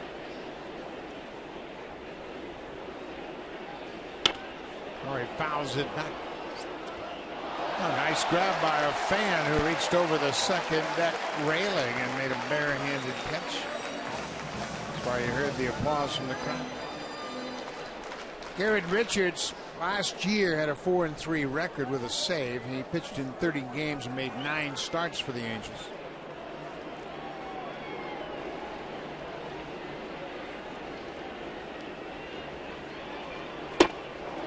Lawrie strikes out. Breaking ball got him. That's just the 3rd strikeout of the ball game for Garrett Richards. I don't know if he's going to be a big strikeout type of pitcher, but he's got good movement. He has to use that fastball a little bit more. There's the spinning breaking ball that gets Brett Lawrie. It ends up just off the dirt.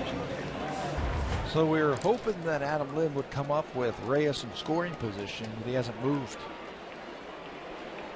So Reyes is at first. Now there are 2 outs, and Lind has hit the ball hard both times tonight. He had a screaming double past Mark Trumbo at first, all the way down to the right field corner.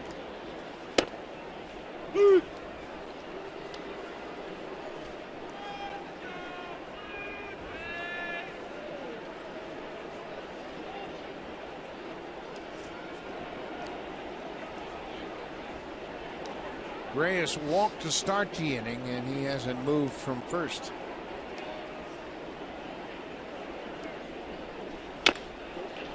Little tapper up the first baseline. Trumbull came down to make the play, but it was in foul ground.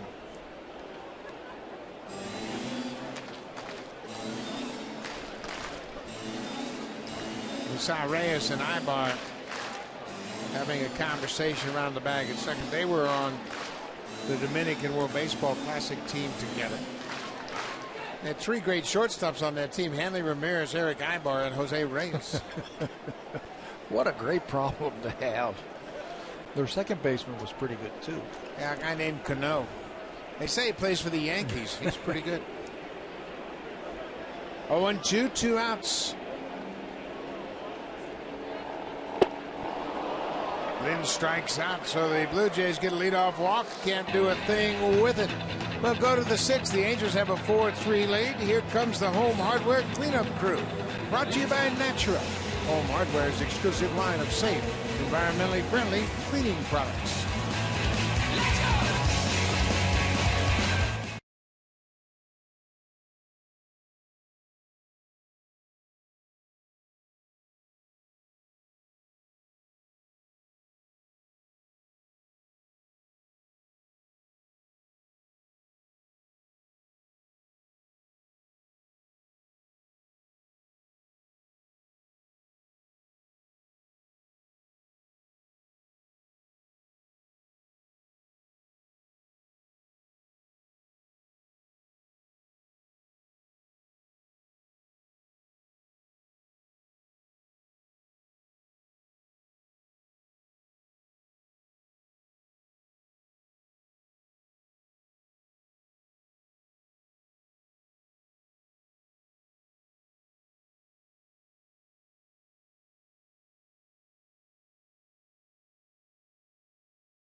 to Friday on Sportsnet 1. You'll see guys like Terry Bradshaw, Howie Long, and Brian Urlacher. All the latest news and analysis.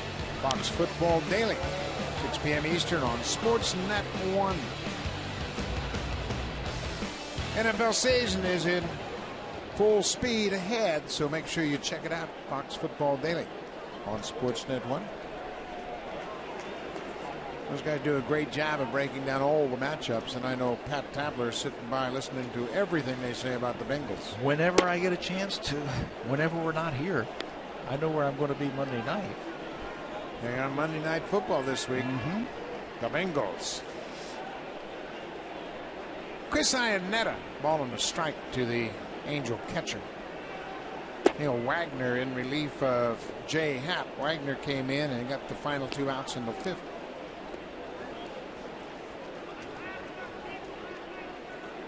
I think Jay Happ had that 1-2-3 first inning for the Blue Jays, and that's been it. They've had a run on and runners in every inning. Bounces it off the wall. Pilar plays it back in beautifully and keeps Iannetta to a single. Well, what a good job by Kevin Pilar, hustling that ball back in. He played it off the wall, made a good throw to second base to keep the double play in order. He's a good athlete. Good basketball player. He went out for the football team when he was in high school. Very good there. Of course, he's a good baseball player. He shows off his athleticism on this sizzler right here by Iannetta. He's trying to hit the ball hard, hits it on one bounce off the wall, and Pilar holds him to a long single. Well, that's good, John. You keep that double play in order. Iannetta with the single, his first hit of the night. Cole Calhoun has 2. Single and a homer. He's a good-looking player. Calhoun all of a sudden getting an awful lot of attention. We saw him first the last time the Blue Jays were out in Anaheim, and you say, okay, well, who's this Calhoun guy? Then you watch him swing a little bit, and it's like, oh my goodness, this guy got a chance to be a player. He's got a short stroke. Really doesn't try to do too much.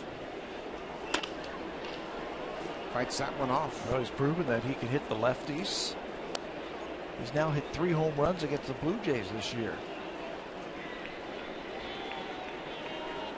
The hits are even at 7 apiece. The Angels have a 4-3 lead.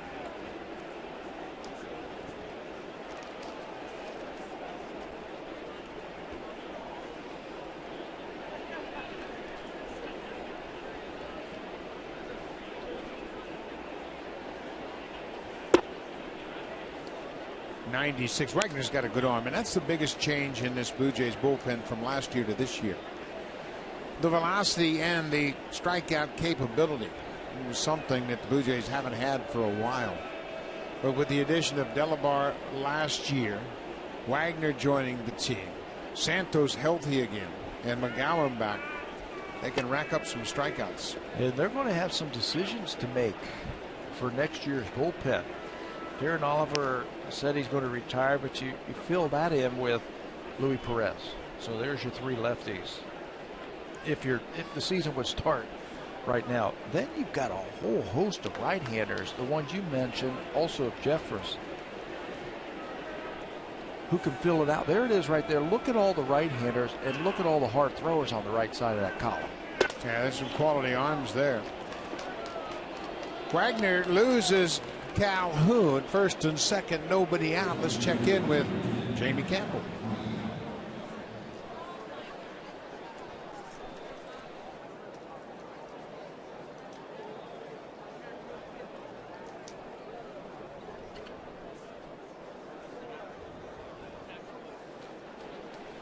Coy Kluber pitching for the Indians, and they've had a couple of pitchers really stand up for them. And we mentioned Danny Salazar, the rookie, how well he has pitched. And Cleveland overall, they've done a nice job of pitching lately. When you look at their record as a team, they have a .334 earned run average since the All-Star break. That's second only to the Kansas City Royals. They have 17 games remaining with the White Sox, the Twins, and Houston. That's a pretty favorable schedule if you're an Indians fan. You just don't get to play the guys ahead of you, but you get to play the easier players and teams in the American League. Bono Jimenez has picked his game up too from the pitching standpoint. Well, Pete Walker went to the mound. They had a little brief meeting, and Grant Green is the batter second baseman, and the Blue Jays are anticipating the bunt. Mike Scioscia has used the sacrifice bunt in this series. They had Romine bunt in the game Tuesday night. Green squares and pops it up. Oh, man. Again, fundamentals are something that has been lost.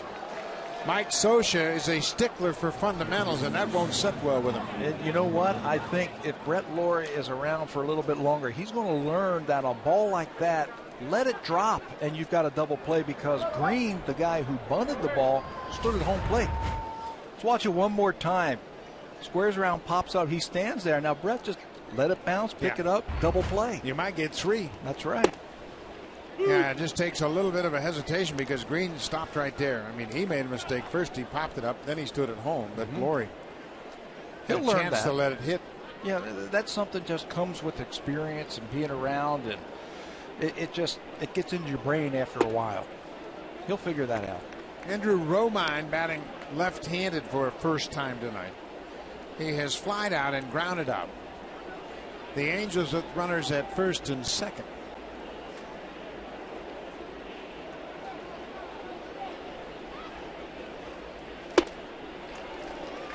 Speaking of that Indians ball club, the Indians have a couple of former Blue Jays, Mike Aviles and Yan Gomes. Gomes with a hit again tonight. He's hitting .300 for the season with 10 home runs and 34 RBIs and just 237 at bats. And he has taken over behind the plate. Wagner polishes off Romine with a big fastball.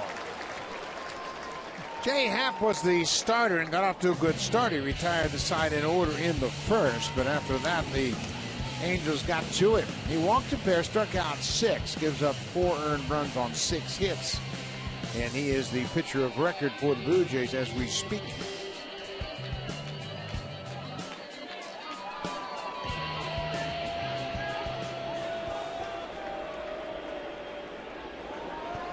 Colin Cowgill has had a rough night.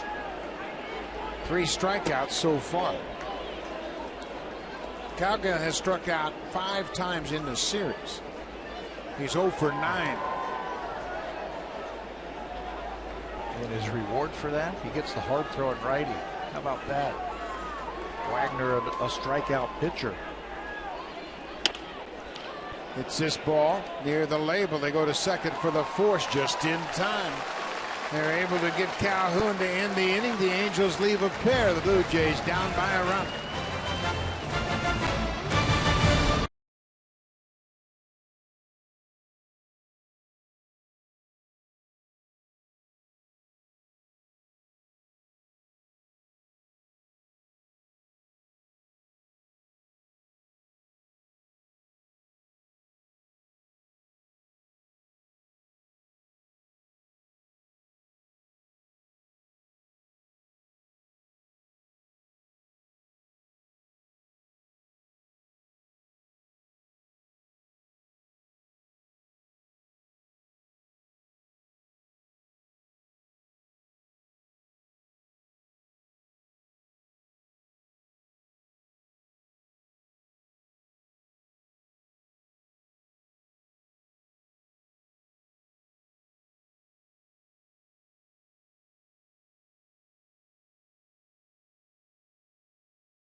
Pitch and enjoy in-game video highlights. The app is available on the iPhone, iPad, iPod Touch, Android, and BlackBerry Z10.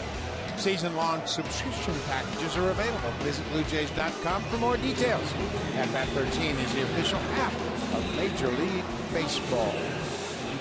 Greg O'Halloran at the ball game tonight. He is one of the hosts of Blue Jays Express on Sportsnet 360, former Blue Jays player.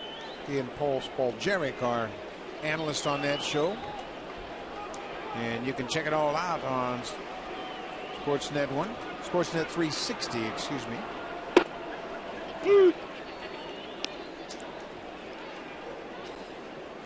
Moises Sierra's hit another double tonight. He's got 10 doubles, a triple, and a home run since coming to the Blue Jays.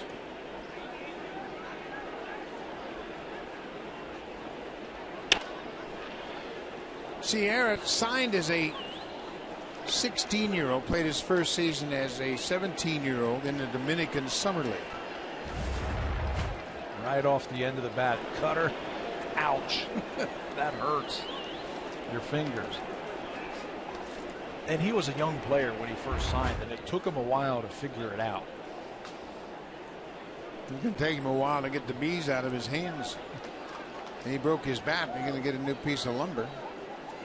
Sierra had his best offensive season in 2009. He hit .292 in 110 games at Dunedin, Florida State League. He also had a career-high 25 doubles that year. His best season with home runs was 18. He hit 18 in 2011 in Double-A. He's got another hit. Boy, he is on fire. Keep throwing them hanging breaking balls, and he's going to keep hitting them hard. Another two-strike base hit by the Blue Jays.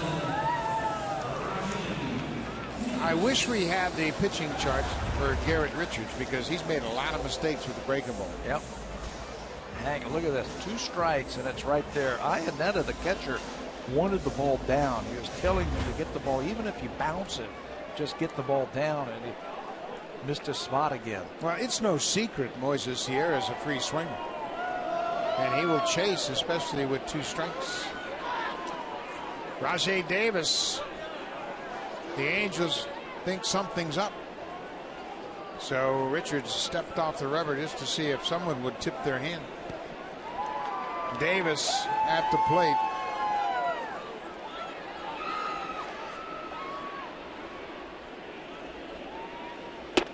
Outside.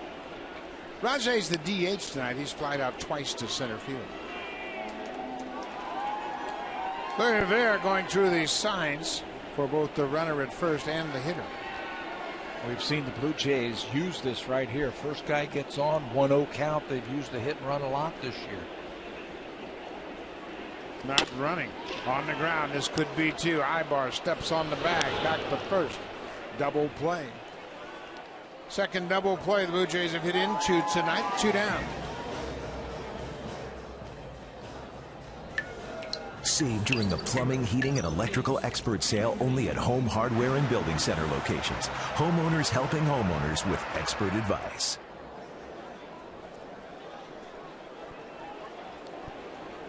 Bottom of the 6th inning. 2 outs.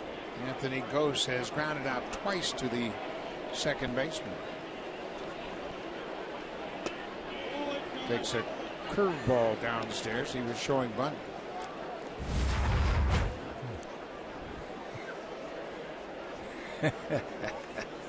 They were teammates on the WBC team from the Dominican Republic. Yeah. A little friendly love tap right there from Sierra. Sierra's in a different weight class. Don't want to take a charge on that guy. Anthony Gose hits it to Ibar. He gobbles it up across the diamond. Quick inning. We'll go to the 7th. The Angels have a 4-3 lead.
Pitcher for the Blue Jays will be Jeremy Jeffress, making his 4th appearance. He has shown flashes of brilliance since he's joined the Blue Jays.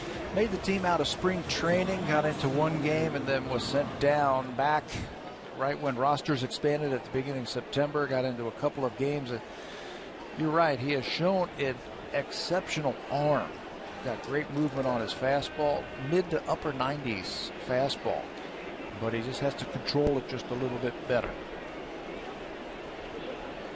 Number 2 hitter Eric Ibar will start things off for the Angels.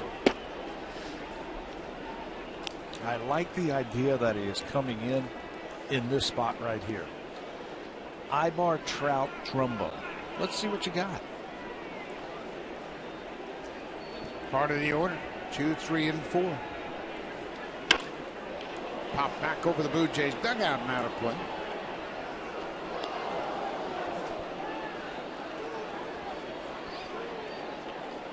Jeffress' last pitch in Minneapolis had a couple of strikeouts and an inning of work. Worked the 9th inning on Saturday. Walked a batter.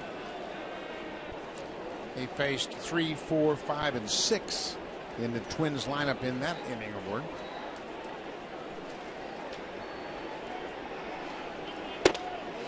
You know, he too was a very high draft pick by the Milwaukee Brewers, I believe in 2006, 16th overall. So you know that there's something there. He's got something to build on. Great fastball. Now, can you polish yourself off as a big league pitcher? Hit your spots. Laurie at third base takes his time, 1 down. This copyrighted telecast is presented by authority of Rogers Blue Jays Baseball Partnership and may not be reproduced or retransmitted in any form. And the accounts and descriptions of this game may not be disseminated without the express written consent of Rogers Blue Jays Baseball Partnership. Everybody trying to get fitted for a hat before the season comes to an end. Things are winding down quickly. Orioles will be in town tomorrow night, starting a 3-game series, and then on Tuesday night the Yankees will be here for 3 games, the last trip for the Yankees this season.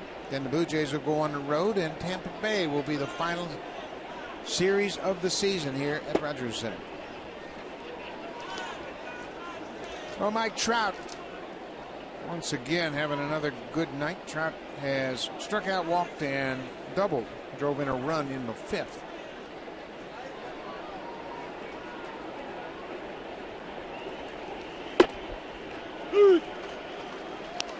Mike Trout grew up in southern New Jersey, in farmland country near Vineland, New Jersey.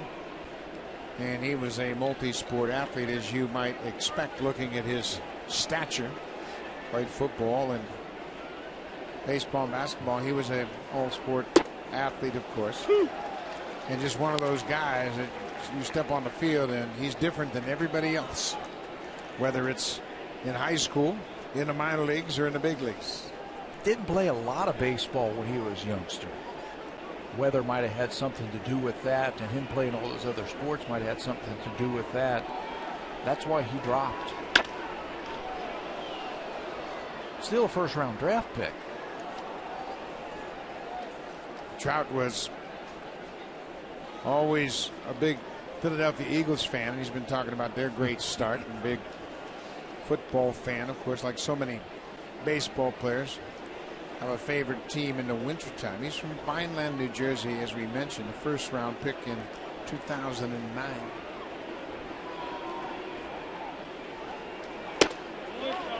There's that good fastball, 97 miles an hour. That's a weapon. Yeah, with movement in. You can see how Mike Trout flinched on that pitch. You have to respect that as a hitter. Try it again.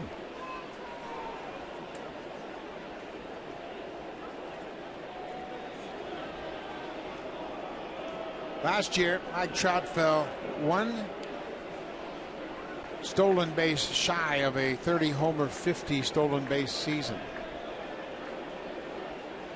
Here's the 2-2. Jeffress is set at the belt. Strike 3 called, 98.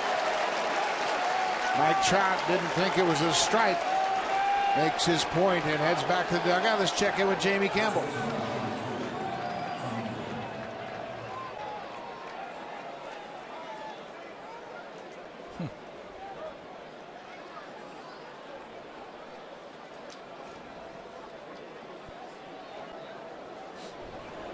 Interesting that the Yankees have gone back to Phil Hughes making a start in Baltimore.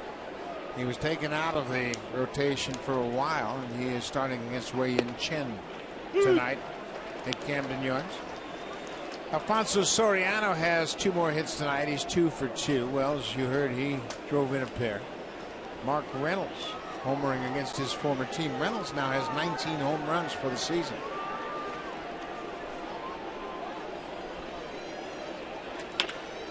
Trumbo hits that hanging breaking ball and rips it into the left field.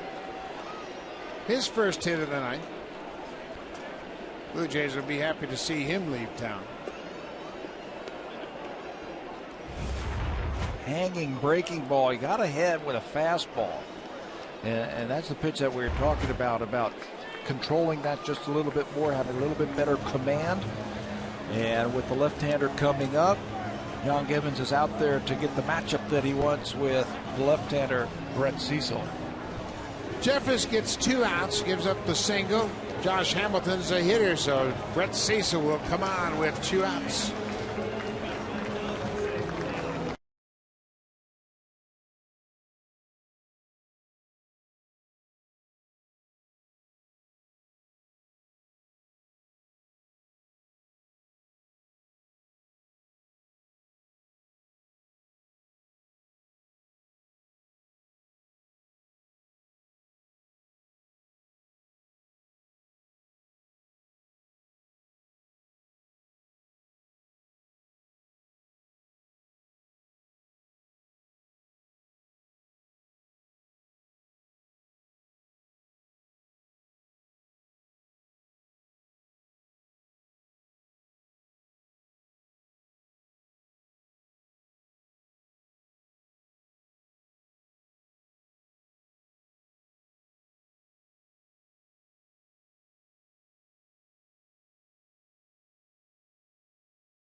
Two outs and a man at first.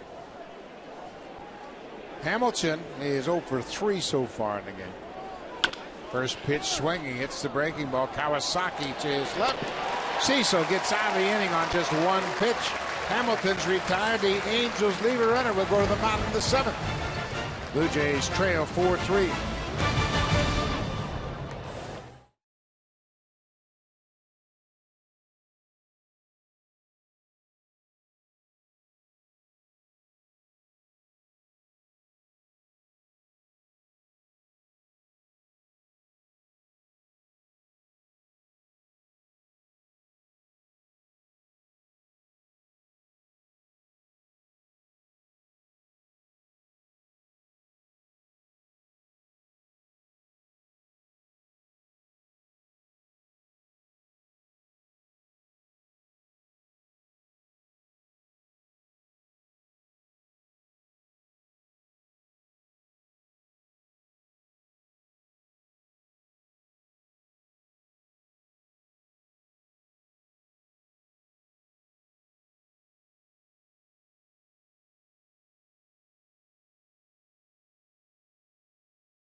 September 29th. The Blue Jays will take on the Tampa Bay Rays. Game time is 1:07 p.m.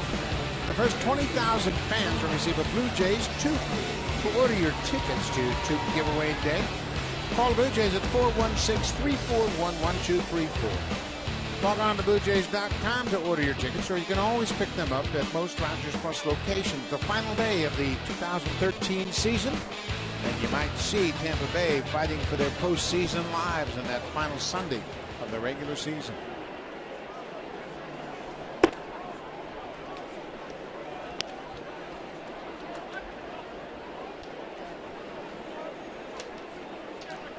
Garrett Richards working into the 8th inning. Excuse me, into the 7th inning. Josh Tolley, Kevin Pillar, and then Reyes. Richards has settled down nicely. Done a good job of calming things down. He had a nice conversation with Mike Butcher after the bottom of the 3rd inning. Michael Kahn loosening up in support down in the Angels bullpen. Looks like he's ready. Tolley hits it to the shortstop. Ibar sucks it up and throws him out.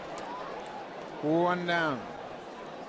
We mentioned Garrett Richards started out in the rotation, made 4 starts, then went down to the bullpen, made 26 appearances, but he looks like he's much better suited to be a starter. Yeah, for me, he looks like a starter. I think all his stuff is going to play as a starter. He's got a better ERA, a better whip, and a better opponent's batting average. He's got the stuff to work 3 times through a batting order, and that's what you want minimum from your starter.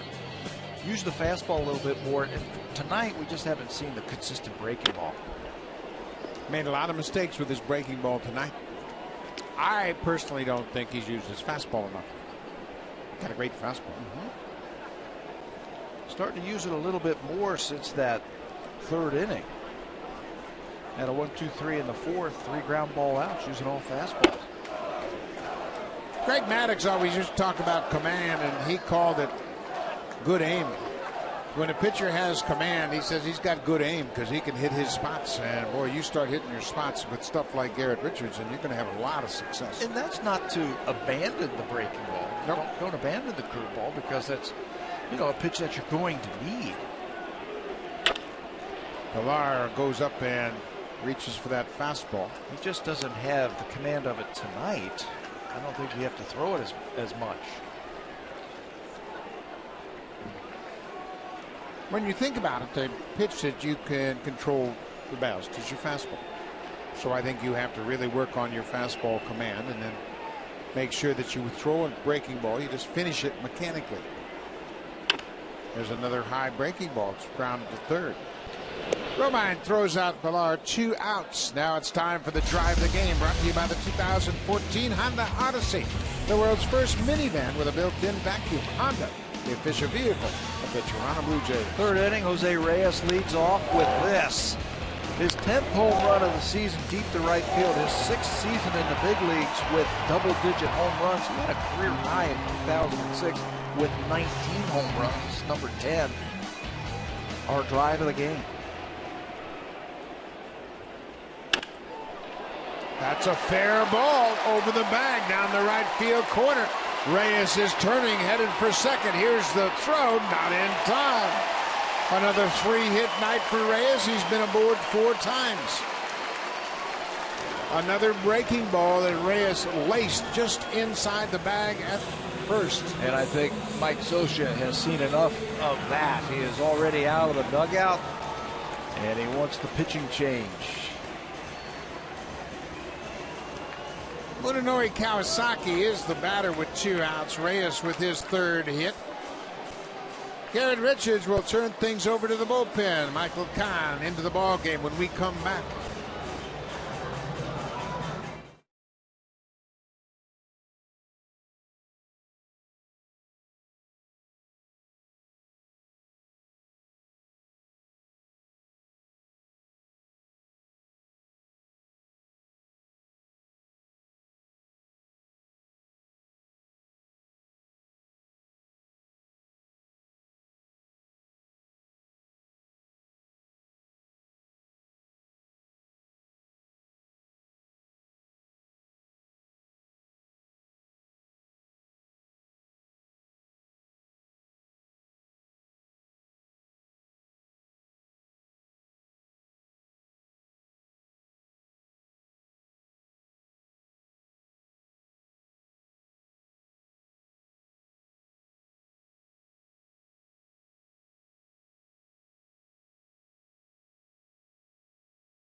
pitcher into the ballgame is Michael Kahn, making his 58th appearance of the season. Garrett Richards goes 6 2/3, and he turns it over to the bullpen. And Michael Kahn's another one of those hard throwers. Mike Scioscia's starting to figure out what he wants to do with his bullpen at the end of the game. Michael Kahn certainly fits into that with those type of numbers. 328 earned run average. He's one of the best in the American League at stranding inherited runners. 74% he has stranded. Munenori Kawasaki, he's gone 2 for 3 tonight. He has singled and doubled. Reyes at second represents the tying run.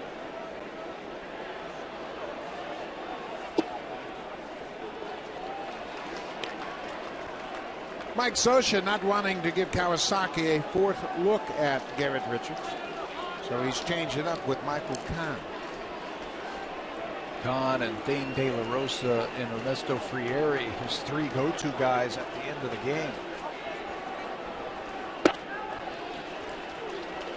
Kawasaki takes one high. It's 2-0. Kawasaki has not had an at-bat against Michael Kahn. In between innings, he was over to chat with Chad Mottola about what to expect facing Kahn. 3-0.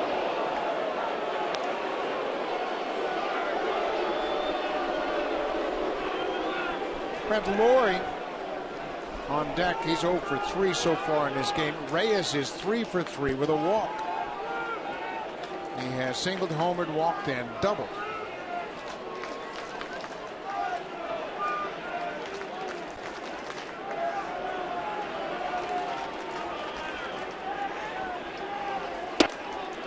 Ball 4. So Kahn comes in and walks the first batter he faces. Not exactly what Mike Scioscia had on his mind. I don't think that was the plan right there. Let's walk the number 2 hitter to get the number 3 hitter. So Mike Butcher, the pitching coach, will come out and chat with Michael Kahn.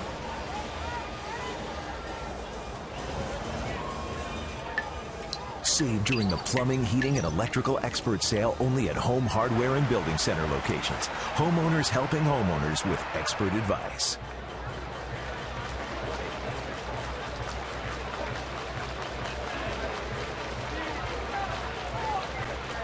Another tight ball game. Blue Jays lost 5-4 last night. They trail 4-3 here tonight.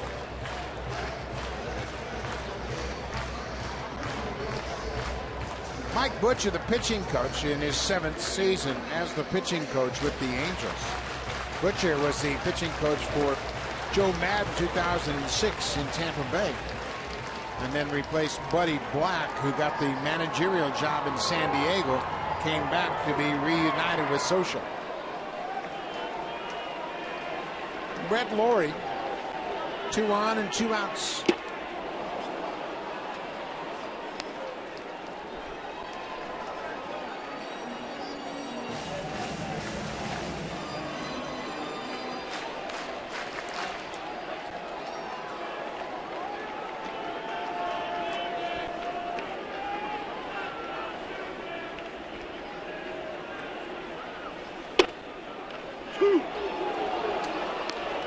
And 2. Laurie's got a battle.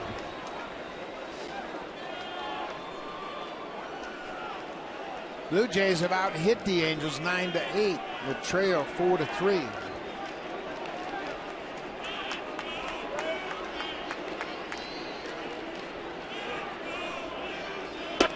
Way outside.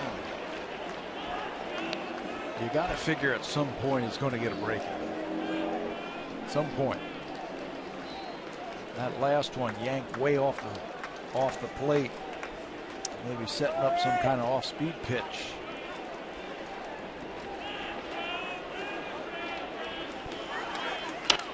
Fastball fouled straight back. You mentioned the good arm of Michael Kahn. That last pitch was 95 miles an hour. Got a decent breaking ball. Had Tommy John surgery in April of 2012. So he's made it back. Generally, relievers can make it back quicker than starters. There's the breaking ball, missed the outside corner. Boy, that's a good take right there by Brett Lawrie. That is a pitch that was getting him earlier in the year. He just wasn't seeing it. That time he tracked it all the way into the catcher's glove. 2 balls and 2 strikes. Another good fastball. I don't think Kahn wants to go to a full count with 2 outs that give their runners a running start. The tying runs at second, the go-ahead runs at first.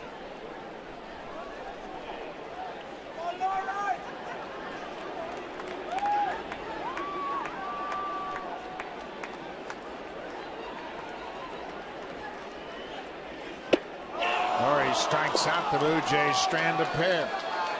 So Michael Kahn comes out of the bullpen and shuts down the Blue Jays. We'll go to the 8th. The Angels holding on to a 1-run lead.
Run. McCarty is a proud partner of the Toronto Blue Jays. Mike Trout is on at second base, and he is going to try to advance on a ground ball to shortstop. And Jose Reyes says, not so quickly, Mr. Trout. He fires over third base and takes that runner who is already in scoring position. A smooth move by the Blue Jays shortstop. Reyes caught a Trout at third. Louis Perez into the ballgame, making his 3rd appearance since coming off the DL, coming back from Tommy John surgery, and he's looked good so far. Chris Iannetta, the catcher, takes one upstairs. I'd like to see more of Louis Perez. I think he's very impressive. Understands what pitching is all about right now.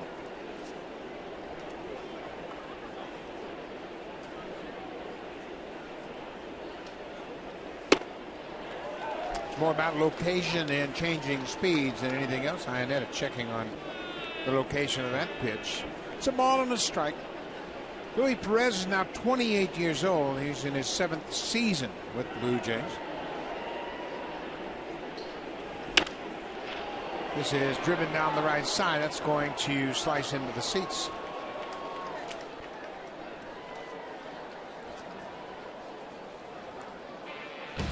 Rogers customers can watch every Blue Jays game this season on Sportsnet live on your smartphone. Visit RogersAnyPlaceTV.com/sports to get started.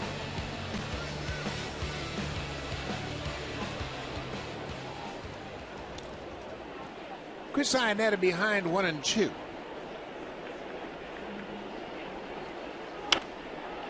Fouls off the breaking pitch. I don't think there's anyone that Pat Henkin is more proud of than Luis Perez. When he first signed, he couldn't hit the broadside of a barn. But he has made his adjustments. He has worked hard at his craft. And he's become a very reliable relief pitcher. So proud of him. He saw him in the minor leagues when he was a young kid and didn't think that there was a chance for him to get to the big leagues, but he kept working and kept working on his craft. He said he saw him a couple of years later and said, who is this guy? This isn't the guy that I remember. Started understanding himself, understanding his mechanics and his ability to throw strikes. And he was very proud when he saw Perez in the big leagues for the first time a couple of years ago.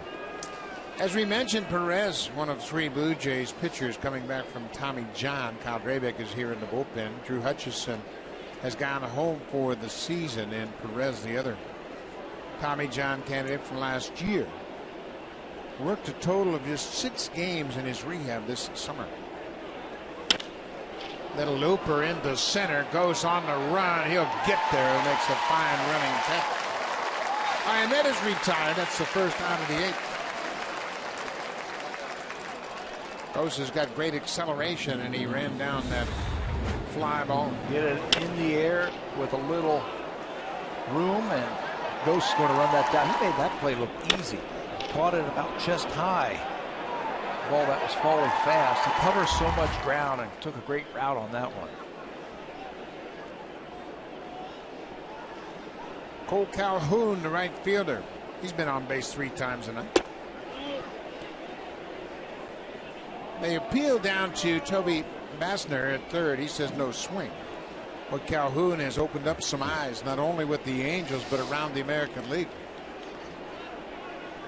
Over 300. Blue Jays are playing him the other way.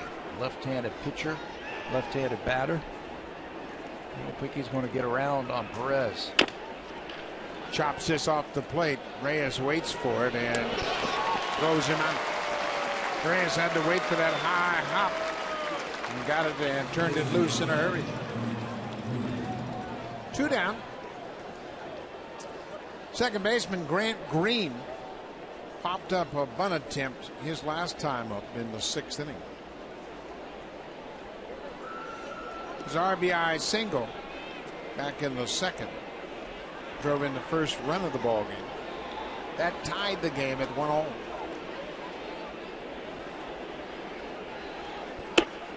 They have played the Blue Jays tough this year, haven't they? The Angels, last time we see them tonight. And that's good. The Angels have had a disappointing season, just like the Jays, but Blue Jays have just won 1 game against the Angels this season.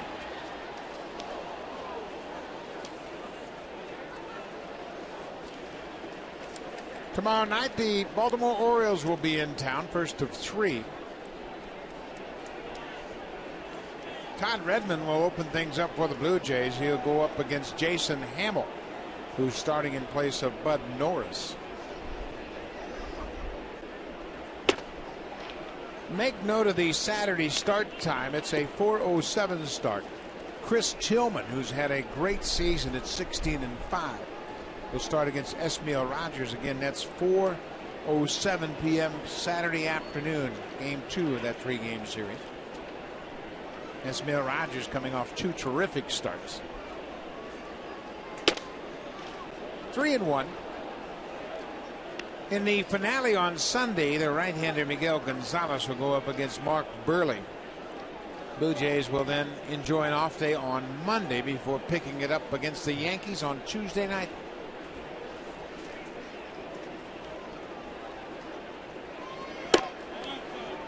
Grant Green takes a walk, a 2-out walk issued by Luis Perez.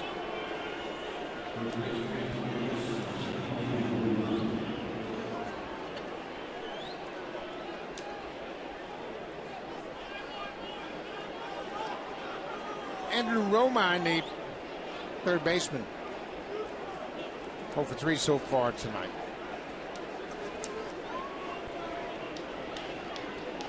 Romine in the series 1 for 11. His only hit was a double. Double came on Tuesday night in the opener. He had a leadoff double, but was stranded at second, never moved. They've used a few players at third base this year too, haven't they? Calespo's played over there. They've just been dinged up all season long and have had to make adjustments, much like the Blue Jays. Blue Jays lost Jose Reyes in the 10th game of the season. Brett Lawrie was already on the disabled list. Fouled into the seats up the right side. Angels have had their share of injuries too. Weaver spent some time on the DL. Of course, the big one, Albert Pujols, with his foot problems. They lost Weaver, Vargas, and Tommy Hanson, all starting pitchers, off to the DL, and that set them back early on. How about in the bullpen also? Foul back. Ryan Matson never threw a pitch for him. Sean Burnett, who they signed in the offseason, a left-hander. He was injured, threw just a couple of innings with him. He's out for the season. Kevin Jepson is currently on the DL with an appendectomy, and they've had their share of problems as well. Pujols has been out since the 28th of July. Strike three call, breaking ball, catches the outside corner. The inning is over. We'll go to the bottom of the 8th. It's a 4-3 Angel lead. Now time for a Blue Jays Central update. Here's Jamie Campbell and Greg Zahn in the Blackberry broadcast studio.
De La Rosa, he pitched last night and had a 1-2-3 8th inning, had 3 ground ball outs and handled the middle of the order effortlessly and set things up for Ernesto Friel. Yeah, he made it look easy in last night's ball game. Big guy comes right over the top.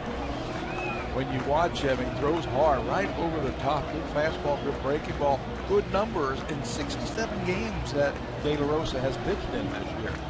De La Rosa is an interesting story in that he was out of baseball for a while. Chad Mottola continues to teach. Got a lot of young players here, and you talk to your hitters during the course of a game after working with them all afternoon, just to remind them of those fundamental things you talked about. De La Rosa, big right-hander, 30 years old. Grew up in Torrance, California, not far from Anaheim.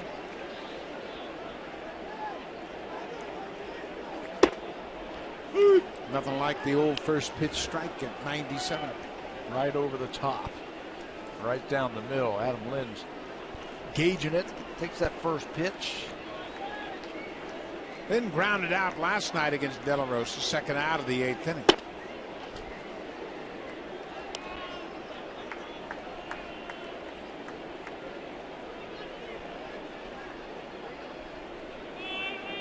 De La Rosa was drafted by the Yankees 2002 out of Riverside Community College, 24th round pick. You'd think he'd go higher just on his size. His size and his miles per hour. He was released by the Yankees in December 2004 and then was out of baseball. Didn't sign again until 2007. Recognized that he still had a passion for baseball. Signed with the Milwaukee Brewers September 2007. And he was released the next spring. Tampa Bay signed him, and he got a couple different stints with Tampa Bay in 2011 and 2012. There's a good split finger pitch. That ball really bottomed out. Another ground ball out for De La Rosa. First out in the 8th. You have to respect that fastball. He throws that split grip. Nasty. See why he is racking up some good numbers for the Angels.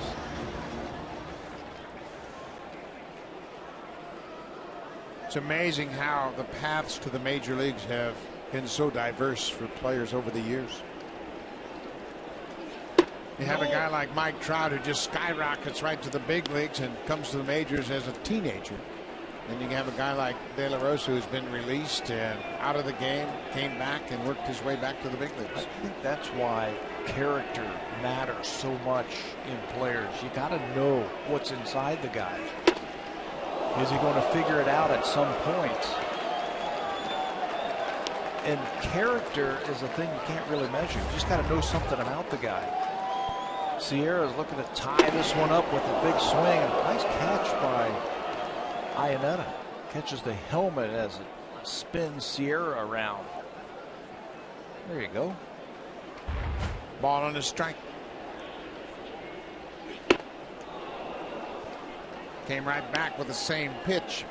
I think the interesting point about that first swing is how much Sierra's head moved. It moved so much that the helmet popped off, and anytime your head moves, your eyes are going to move, and subsequently you're not going to track the baseball. Think about all the extra base hits that he has had without a big swing. Right. Just use your hands. And there's another one. Trumbo can't knock it down. Sierra's around first. He's headed for second. He'll get there standing up. He's a double machine. 2 more doubles tonight. He's got 11. 3 more hits for Sierra. How about the contrast in the 2 swings with 2 strikes as opposed to no strikes? Look at this. Controlled, just use your hands, hardly any movement from the lower half and his head, and he gets himself a double. Boy, isn't that a great example of watching the baseball? If you're big and strong like Moises Sierra, you don't need that whirlwind swing. That's just for show. 1 out. Breaking ball in there, gets ahead of Rajai Davis.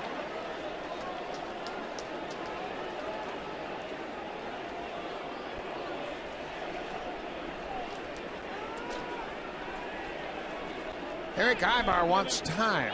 Interesting, the shortstop called time and just walked in from his position to talk to De La Rosa. 6th inning yesterday. Sierra stole third base. There was nobody out and he stole third base, so he's probably just reminding him. Here's the 3 hit. Breaking ball ripped to left field for a double. And then another breaking ball that he hits the left field. Now the fastball. No stride, use your hands, stay still. Rajai Davis, 0-1. Outside.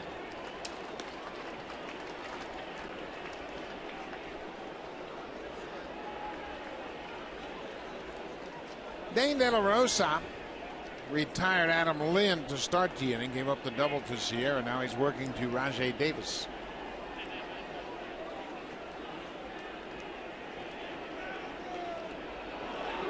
Just in case Sierra was thinking about taking off.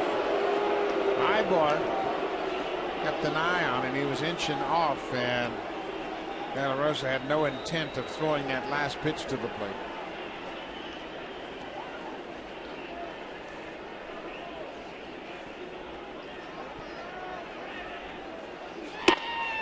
and away.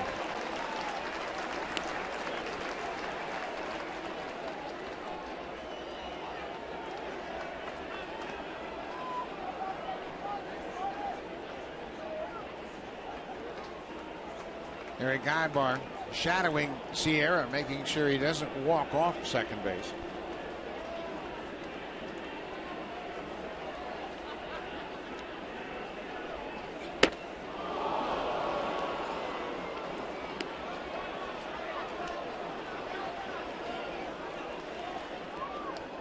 Two balls and two strikes. Blue Jays have the tying run in scoring position.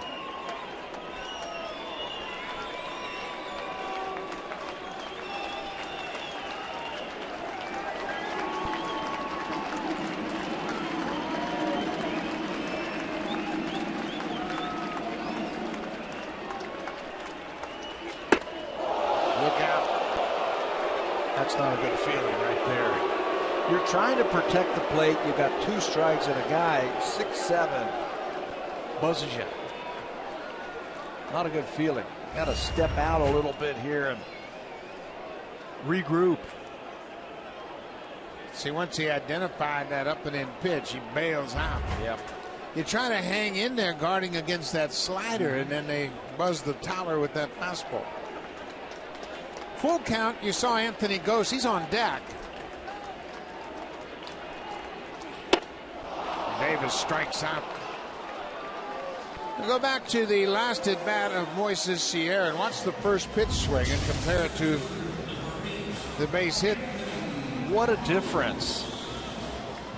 The one on the left, the head falling all over the place. Look where it is. Look, it's looking over in the Blue Jays dugout where the base hit. He stays right behind it, keeps the head still, keeps that chin tucked down into his shoulder, picks up the base hit. 2 outs now. Anthony Gose drives this ball deep to center. Cowgill back on the warning track, hauls it in. Gose gave it a ride, but Colin Cowgill ran it down in the alley. Well, go to the ninth. The Angels have a 4-3 lead.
The channels. The Jets trailed the New England Patriots 10-3 with 5:49 left in the second quarter.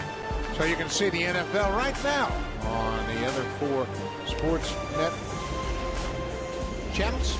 New pitcher for the Blue Jays is Sergio Santos in. Santos has thrown the ball very well of late, and he is in trying to keep this a 1-run game. After 1 inning play here. You've got to finish. Then they can switch over to the football game. This one's coming down to a good finish. Sergio Santos has to keep it here. A 1-run ball game. 204 earned run average for Santos. You're right. He has been really throwing the ball exceptionally well in his last few outings.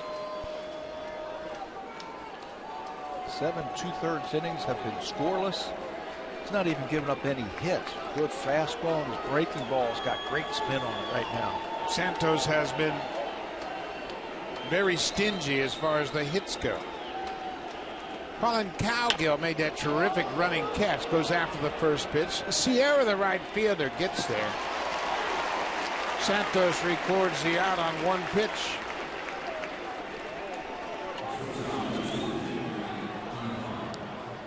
The Angel closer, Ernesto Frieri, picked up his 32nd save in the game, and last night he is loosening up in the Angels bullpen.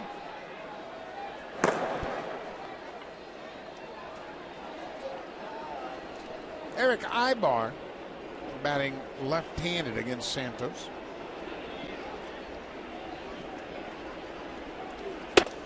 Ibar hit left-handed against Jeremy Jefferson, will 7th and grounded out to 3rd. Sergio looks good since he has come back, just pounding that strike zone. 17 strikeouts, 4 walks, 6 holds this year.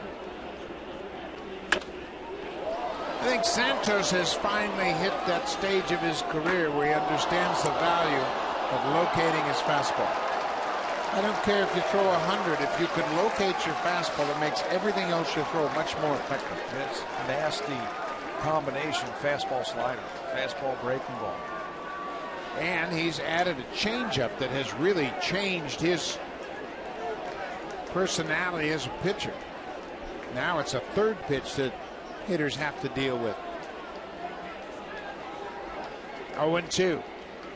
Breaking ball pulled to first. Lynn grabs it, goes to the bag, 2 down.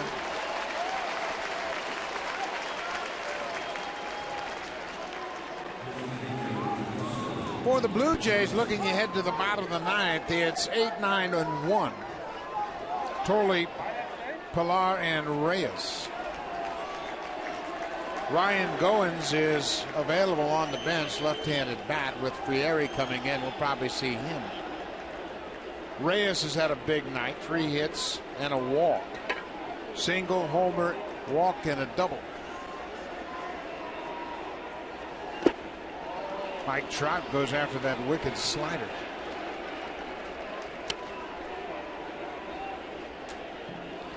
Trout is 1 for 3 and an RBI double in the 5th. He has a couple of strikeouts and a walk. Pitched him tough. Pitched him up and away to get those 2 strikeouts. Both of them taken. One by Happ and one by Jeffress. Nasty slider. 0-2. Chad Mottola talking with Ryan Goins, and I'm sure they're going over Frieri, who will come in to pitch tonight. He's got a bat, he's got his batting gloves on. DeMarlo Hale, a bench coach, with some further instruction. Getting all kind of instruction over there. Listen, Ryan, we're down by a run. Hit a homer. You haven't hit one yet. Come on. Probably hit second for Pilar. They might leave Tolley in there to face the right-hander. If he gets on, pinch runner, then you can do all kind of stuff. Fly ball to center field. This should end the inning. Goes in front of the warning track. Sergio Santos retires the side in order. He did his job. Now it's up to the hitters. 8-9-1. When we come back, they'll face Ernesto Frieri.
pitcher for the Angels is the closer, Ernesto Frieri, looking for his 33rd save of the season. Saw Frieri in last night's game. He picked up his 32nd save in that game.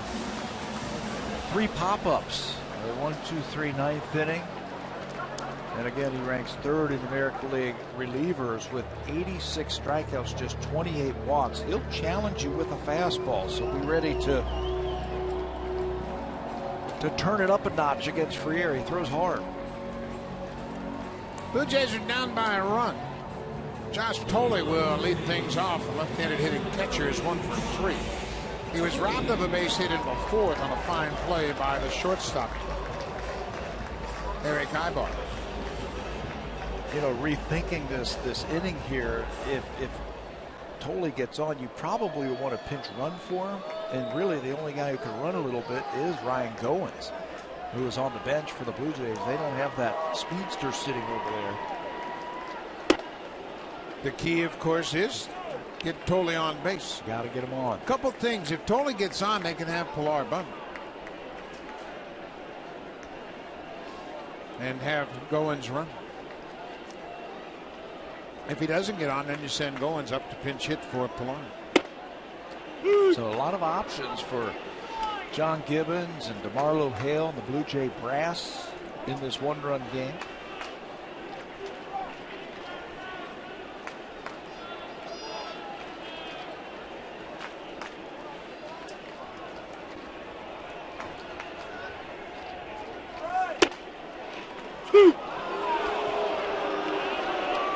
Inside corner. Frieri last night had 3 pop outs. He got Kawasaki to pop up to the shortstop. Goins popped up to the shortstop, and Anthony Ghost popped up to the first baseman to end the game.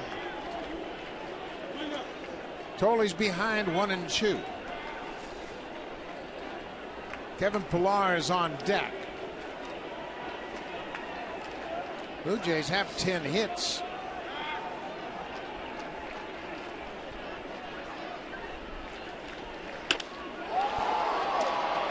Going to slice into the seats out of play. But you know, just like last night's game, they jumped out early in the first inning, had a lead early, and then couldn't score the rest of the game.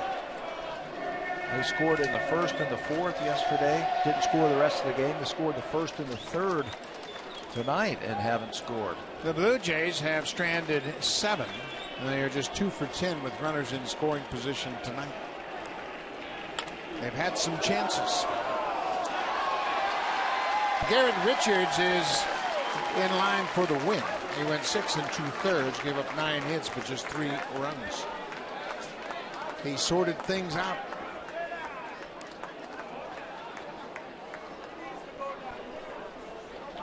Casey Jansen standing by, hopeful of an opportunity to pitch. Upstairs, it's 2-2.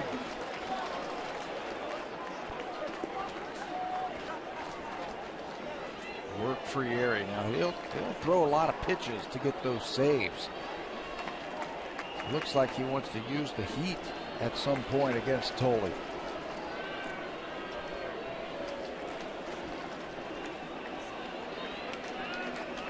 Chris Iannetta trying to get his head on the same track as the pitcher. Looks like a fastball on the 2-2 pitch. It is popped up. Romine over to the wall, and it's in the seats. The Angels won the opener 12-6.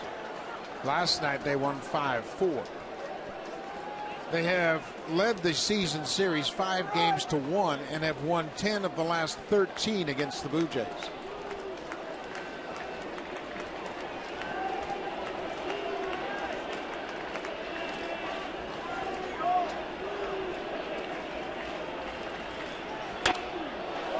Charlie's putting up a fight. He's going to challenge him with that fastball.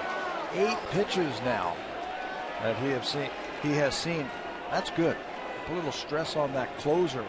Back-to-back nights for Frieri. Make him throw a lot of pitches. The Angels will go to Houston to take on the Astros over the weekend, and they finish up the road trip in Oakland against the A's. 2-2 pitch. Driven toward left. Hamilton over, makes the catch. 1 down. Now for a preview of what's coming up on Connected, here's George Popoulos and Martine Guyard.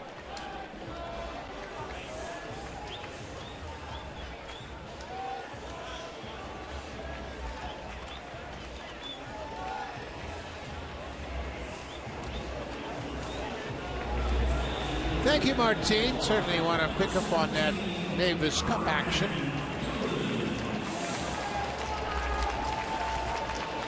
Ryan Goins will come on to pinch hit for Kevin Pillar. Goins faced Frieri and popped up to shortstop last night, so he's got an idea of what he's dealing with. Got to make him get that fastball down last night. Swinging at some fastballs about letter high. Blue Jays would love to get a man aboard for Jose Reyes, who has been on everything tonight. Reyes is 3 for 3 with a walk. He's homered and scored a couple. There, that's how you lay off of that high fastball. That's the pitch that was popped up 3 times in the ninth last night. 2-0.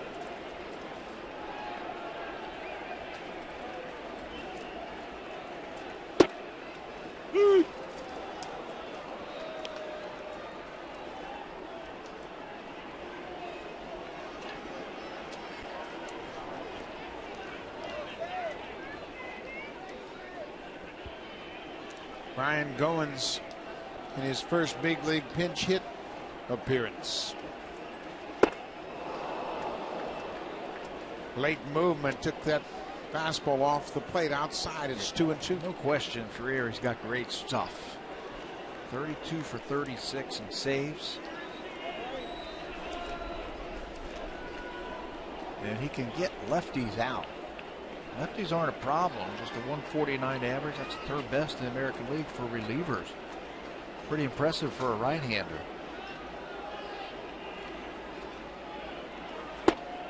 And he throws fastballs. He's got a good moving fastball. He's got pretty good command. You can see he has yet to challenge Goins inside. Reyes on deck with a hot bat.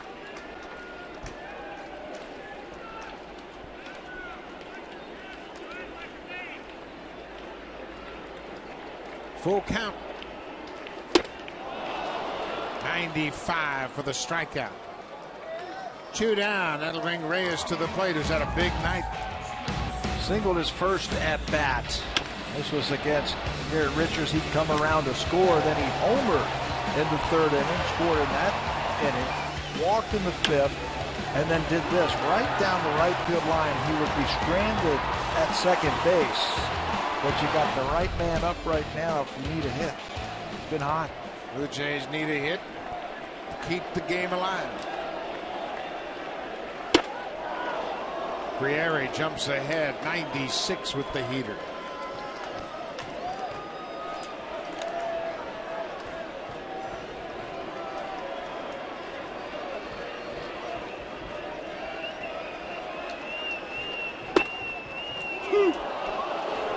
Let up pitch right there at 88 miles an hour. It looks like it tailed off the plate. Called a strike by the home plate umpire. 0-2, 2 outs. Frieri working quickly.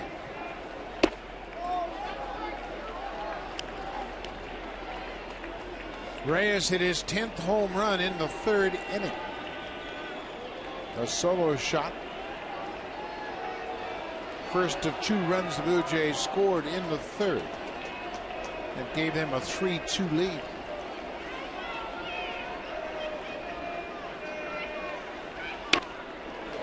They haven't scored since. The Angels scored single runs in the 2nd, 3rd, 4th, and 5th. And that has been it. The bullpen has come in and shut them down.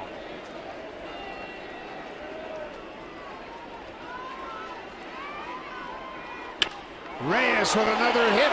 This is going to split the outfield as Reyes is headed towards second. And he'll get there. The tying runs in scoring position. A 4-hit night for Reyes. That's why you wanted to get that guy on, because you bring a hot hitter to the plate and a guy who's got extra base pop. 2 doubles, a single, home run. This is his second double. Stays on top of that high fastball. Friere kept throwing it out there, and Reyes finally timed it up. He is now in scoring position. That's the tying run out there at second base. 15 doubles now for Jose Reyes. His second 4-hit night of the year. The first came on April 5th. Munenori Kawasaki. A chance to tie it up.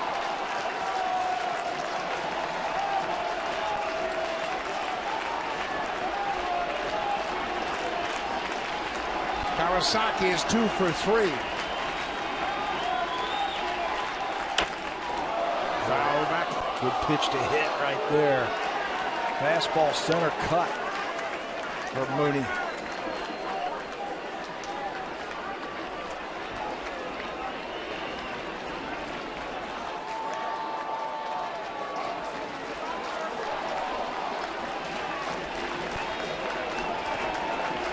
Ball and a strike.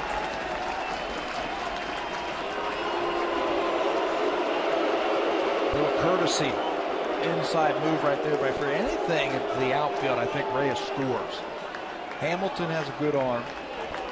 Cowgill in center field's okay. Cowgill same way in right field, but he's deep.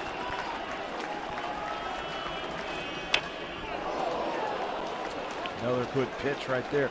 The infield, I think, they're playing deep to knock down any ball on the ground.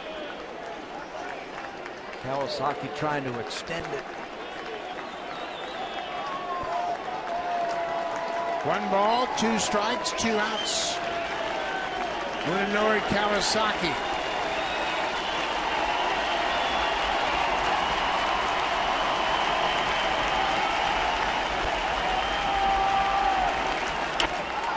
Stays alive. Boy, he's timing up that fastball. He's trying to get it. Reyes at second with his 4th hit of the night. The 26th 4-hit game of his career.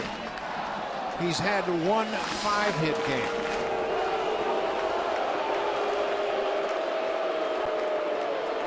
Reyes and his Dominican Republic teammate Eric Ibar, but Reyes has had a double, a home run, walk, a double in the 7th, and a double in the 9th. Plenty of opportunities to score him. He scored twice tonight. 1 and 2. Kawasaki stays alive. The left fielder and the center fielder, Hamilton and Cowgill, are relatively shallow, but still in right field. Cole Calhoun continues to play deep. Kawasaki just doesn't have that kind of power. Any ball out there, and Reyes can score. He's getting a great jump at second base. His secondary lead is outstanding. Ibar holds him on, and then he backs off. Well, with 2 strikes, when you're running from second, you can see when the batter's going to swing, and you can take off. Ibar right behind him, then he'll back off to try and knock a ball down and keep it in the infield. Outside. 2 and 2.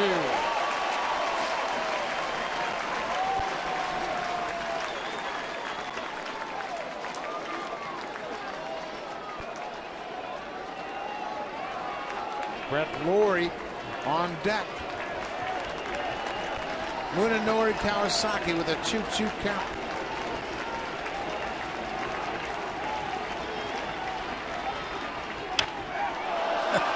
Hanging tough. Making it difficult for Ernesto Friere. 8 pitch at bat, 28 pitches in the inning for Friere.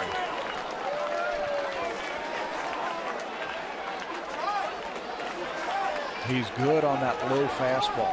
He can just drop the barrel of that bat on that ball that's low.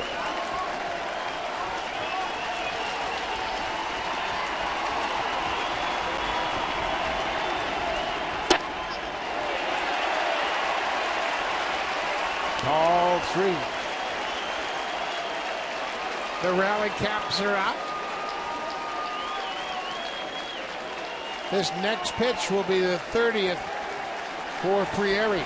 Brett Laurie would love to get to the plate.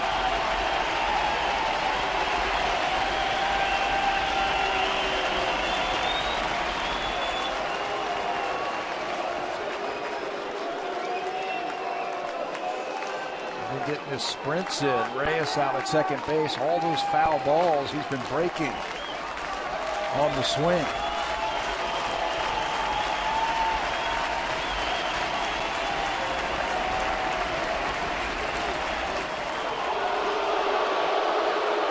This is all about Iannetta and Frieri wanting to be on the same page. You can see Frieri's doing all the talking. This is what he wants. He's going to go ahead and tell them what he wants. They don't have to put a sign down, so there's no communication between Reyes and Kawasaki. This is what I want to do. He tells his catcher. The catcher says, game on, let's go. Munenori Kawasaki with a full count. Reyes at second. Ball fourth. So Kawasaki has another terrific at bat. He works Frieri for the walk. 10 pitches in that at bat. And that 3-2 pitch right there said he didn't want anything to do with it. He wanted Brett Laurie. He wanted a fresh count with Brett Laurie. And Mike Butcher, the pitching coach, recognizes his closer has thrown 30 pitches, pitched in last night's game, so a chance to give him a little bit of a blow here. Frieri last night had a 1-2-3 ninth inning. Buddy Boshears is loosening up, the only left-hander in the Angels bullpen. Mike Butcher to the mound just to give Frieri a breather. And tell him, hey, this is your last batter right here, no matter what. Brett Laurie with runners at first and second is 0 for 3 tonight with runners in scoring position.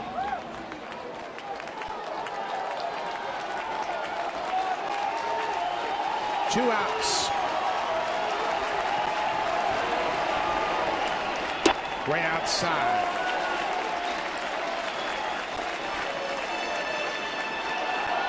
The tying run is at second. You can see the left fielder and center fielder have backed up. They can't let anything get past them. 1-1. Kawasaki's got to get a good secondary lead. Expect a double here.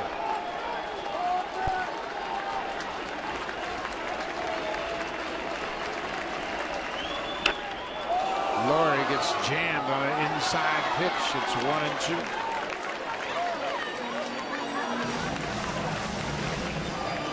Frieri has thrown 33 pitches twice this season. He's thrown a season high 35 pitches. 1-2. Outside. Still got plenty in the tank. Look at that, 96 miles an hour. With that fastball, he's got plenty left. 2 balls and 2 strikes.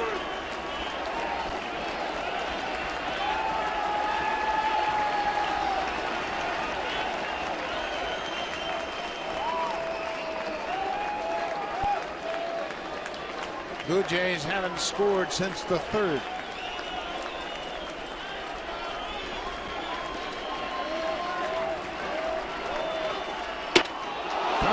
Missed. Frieri strikes out Laurie.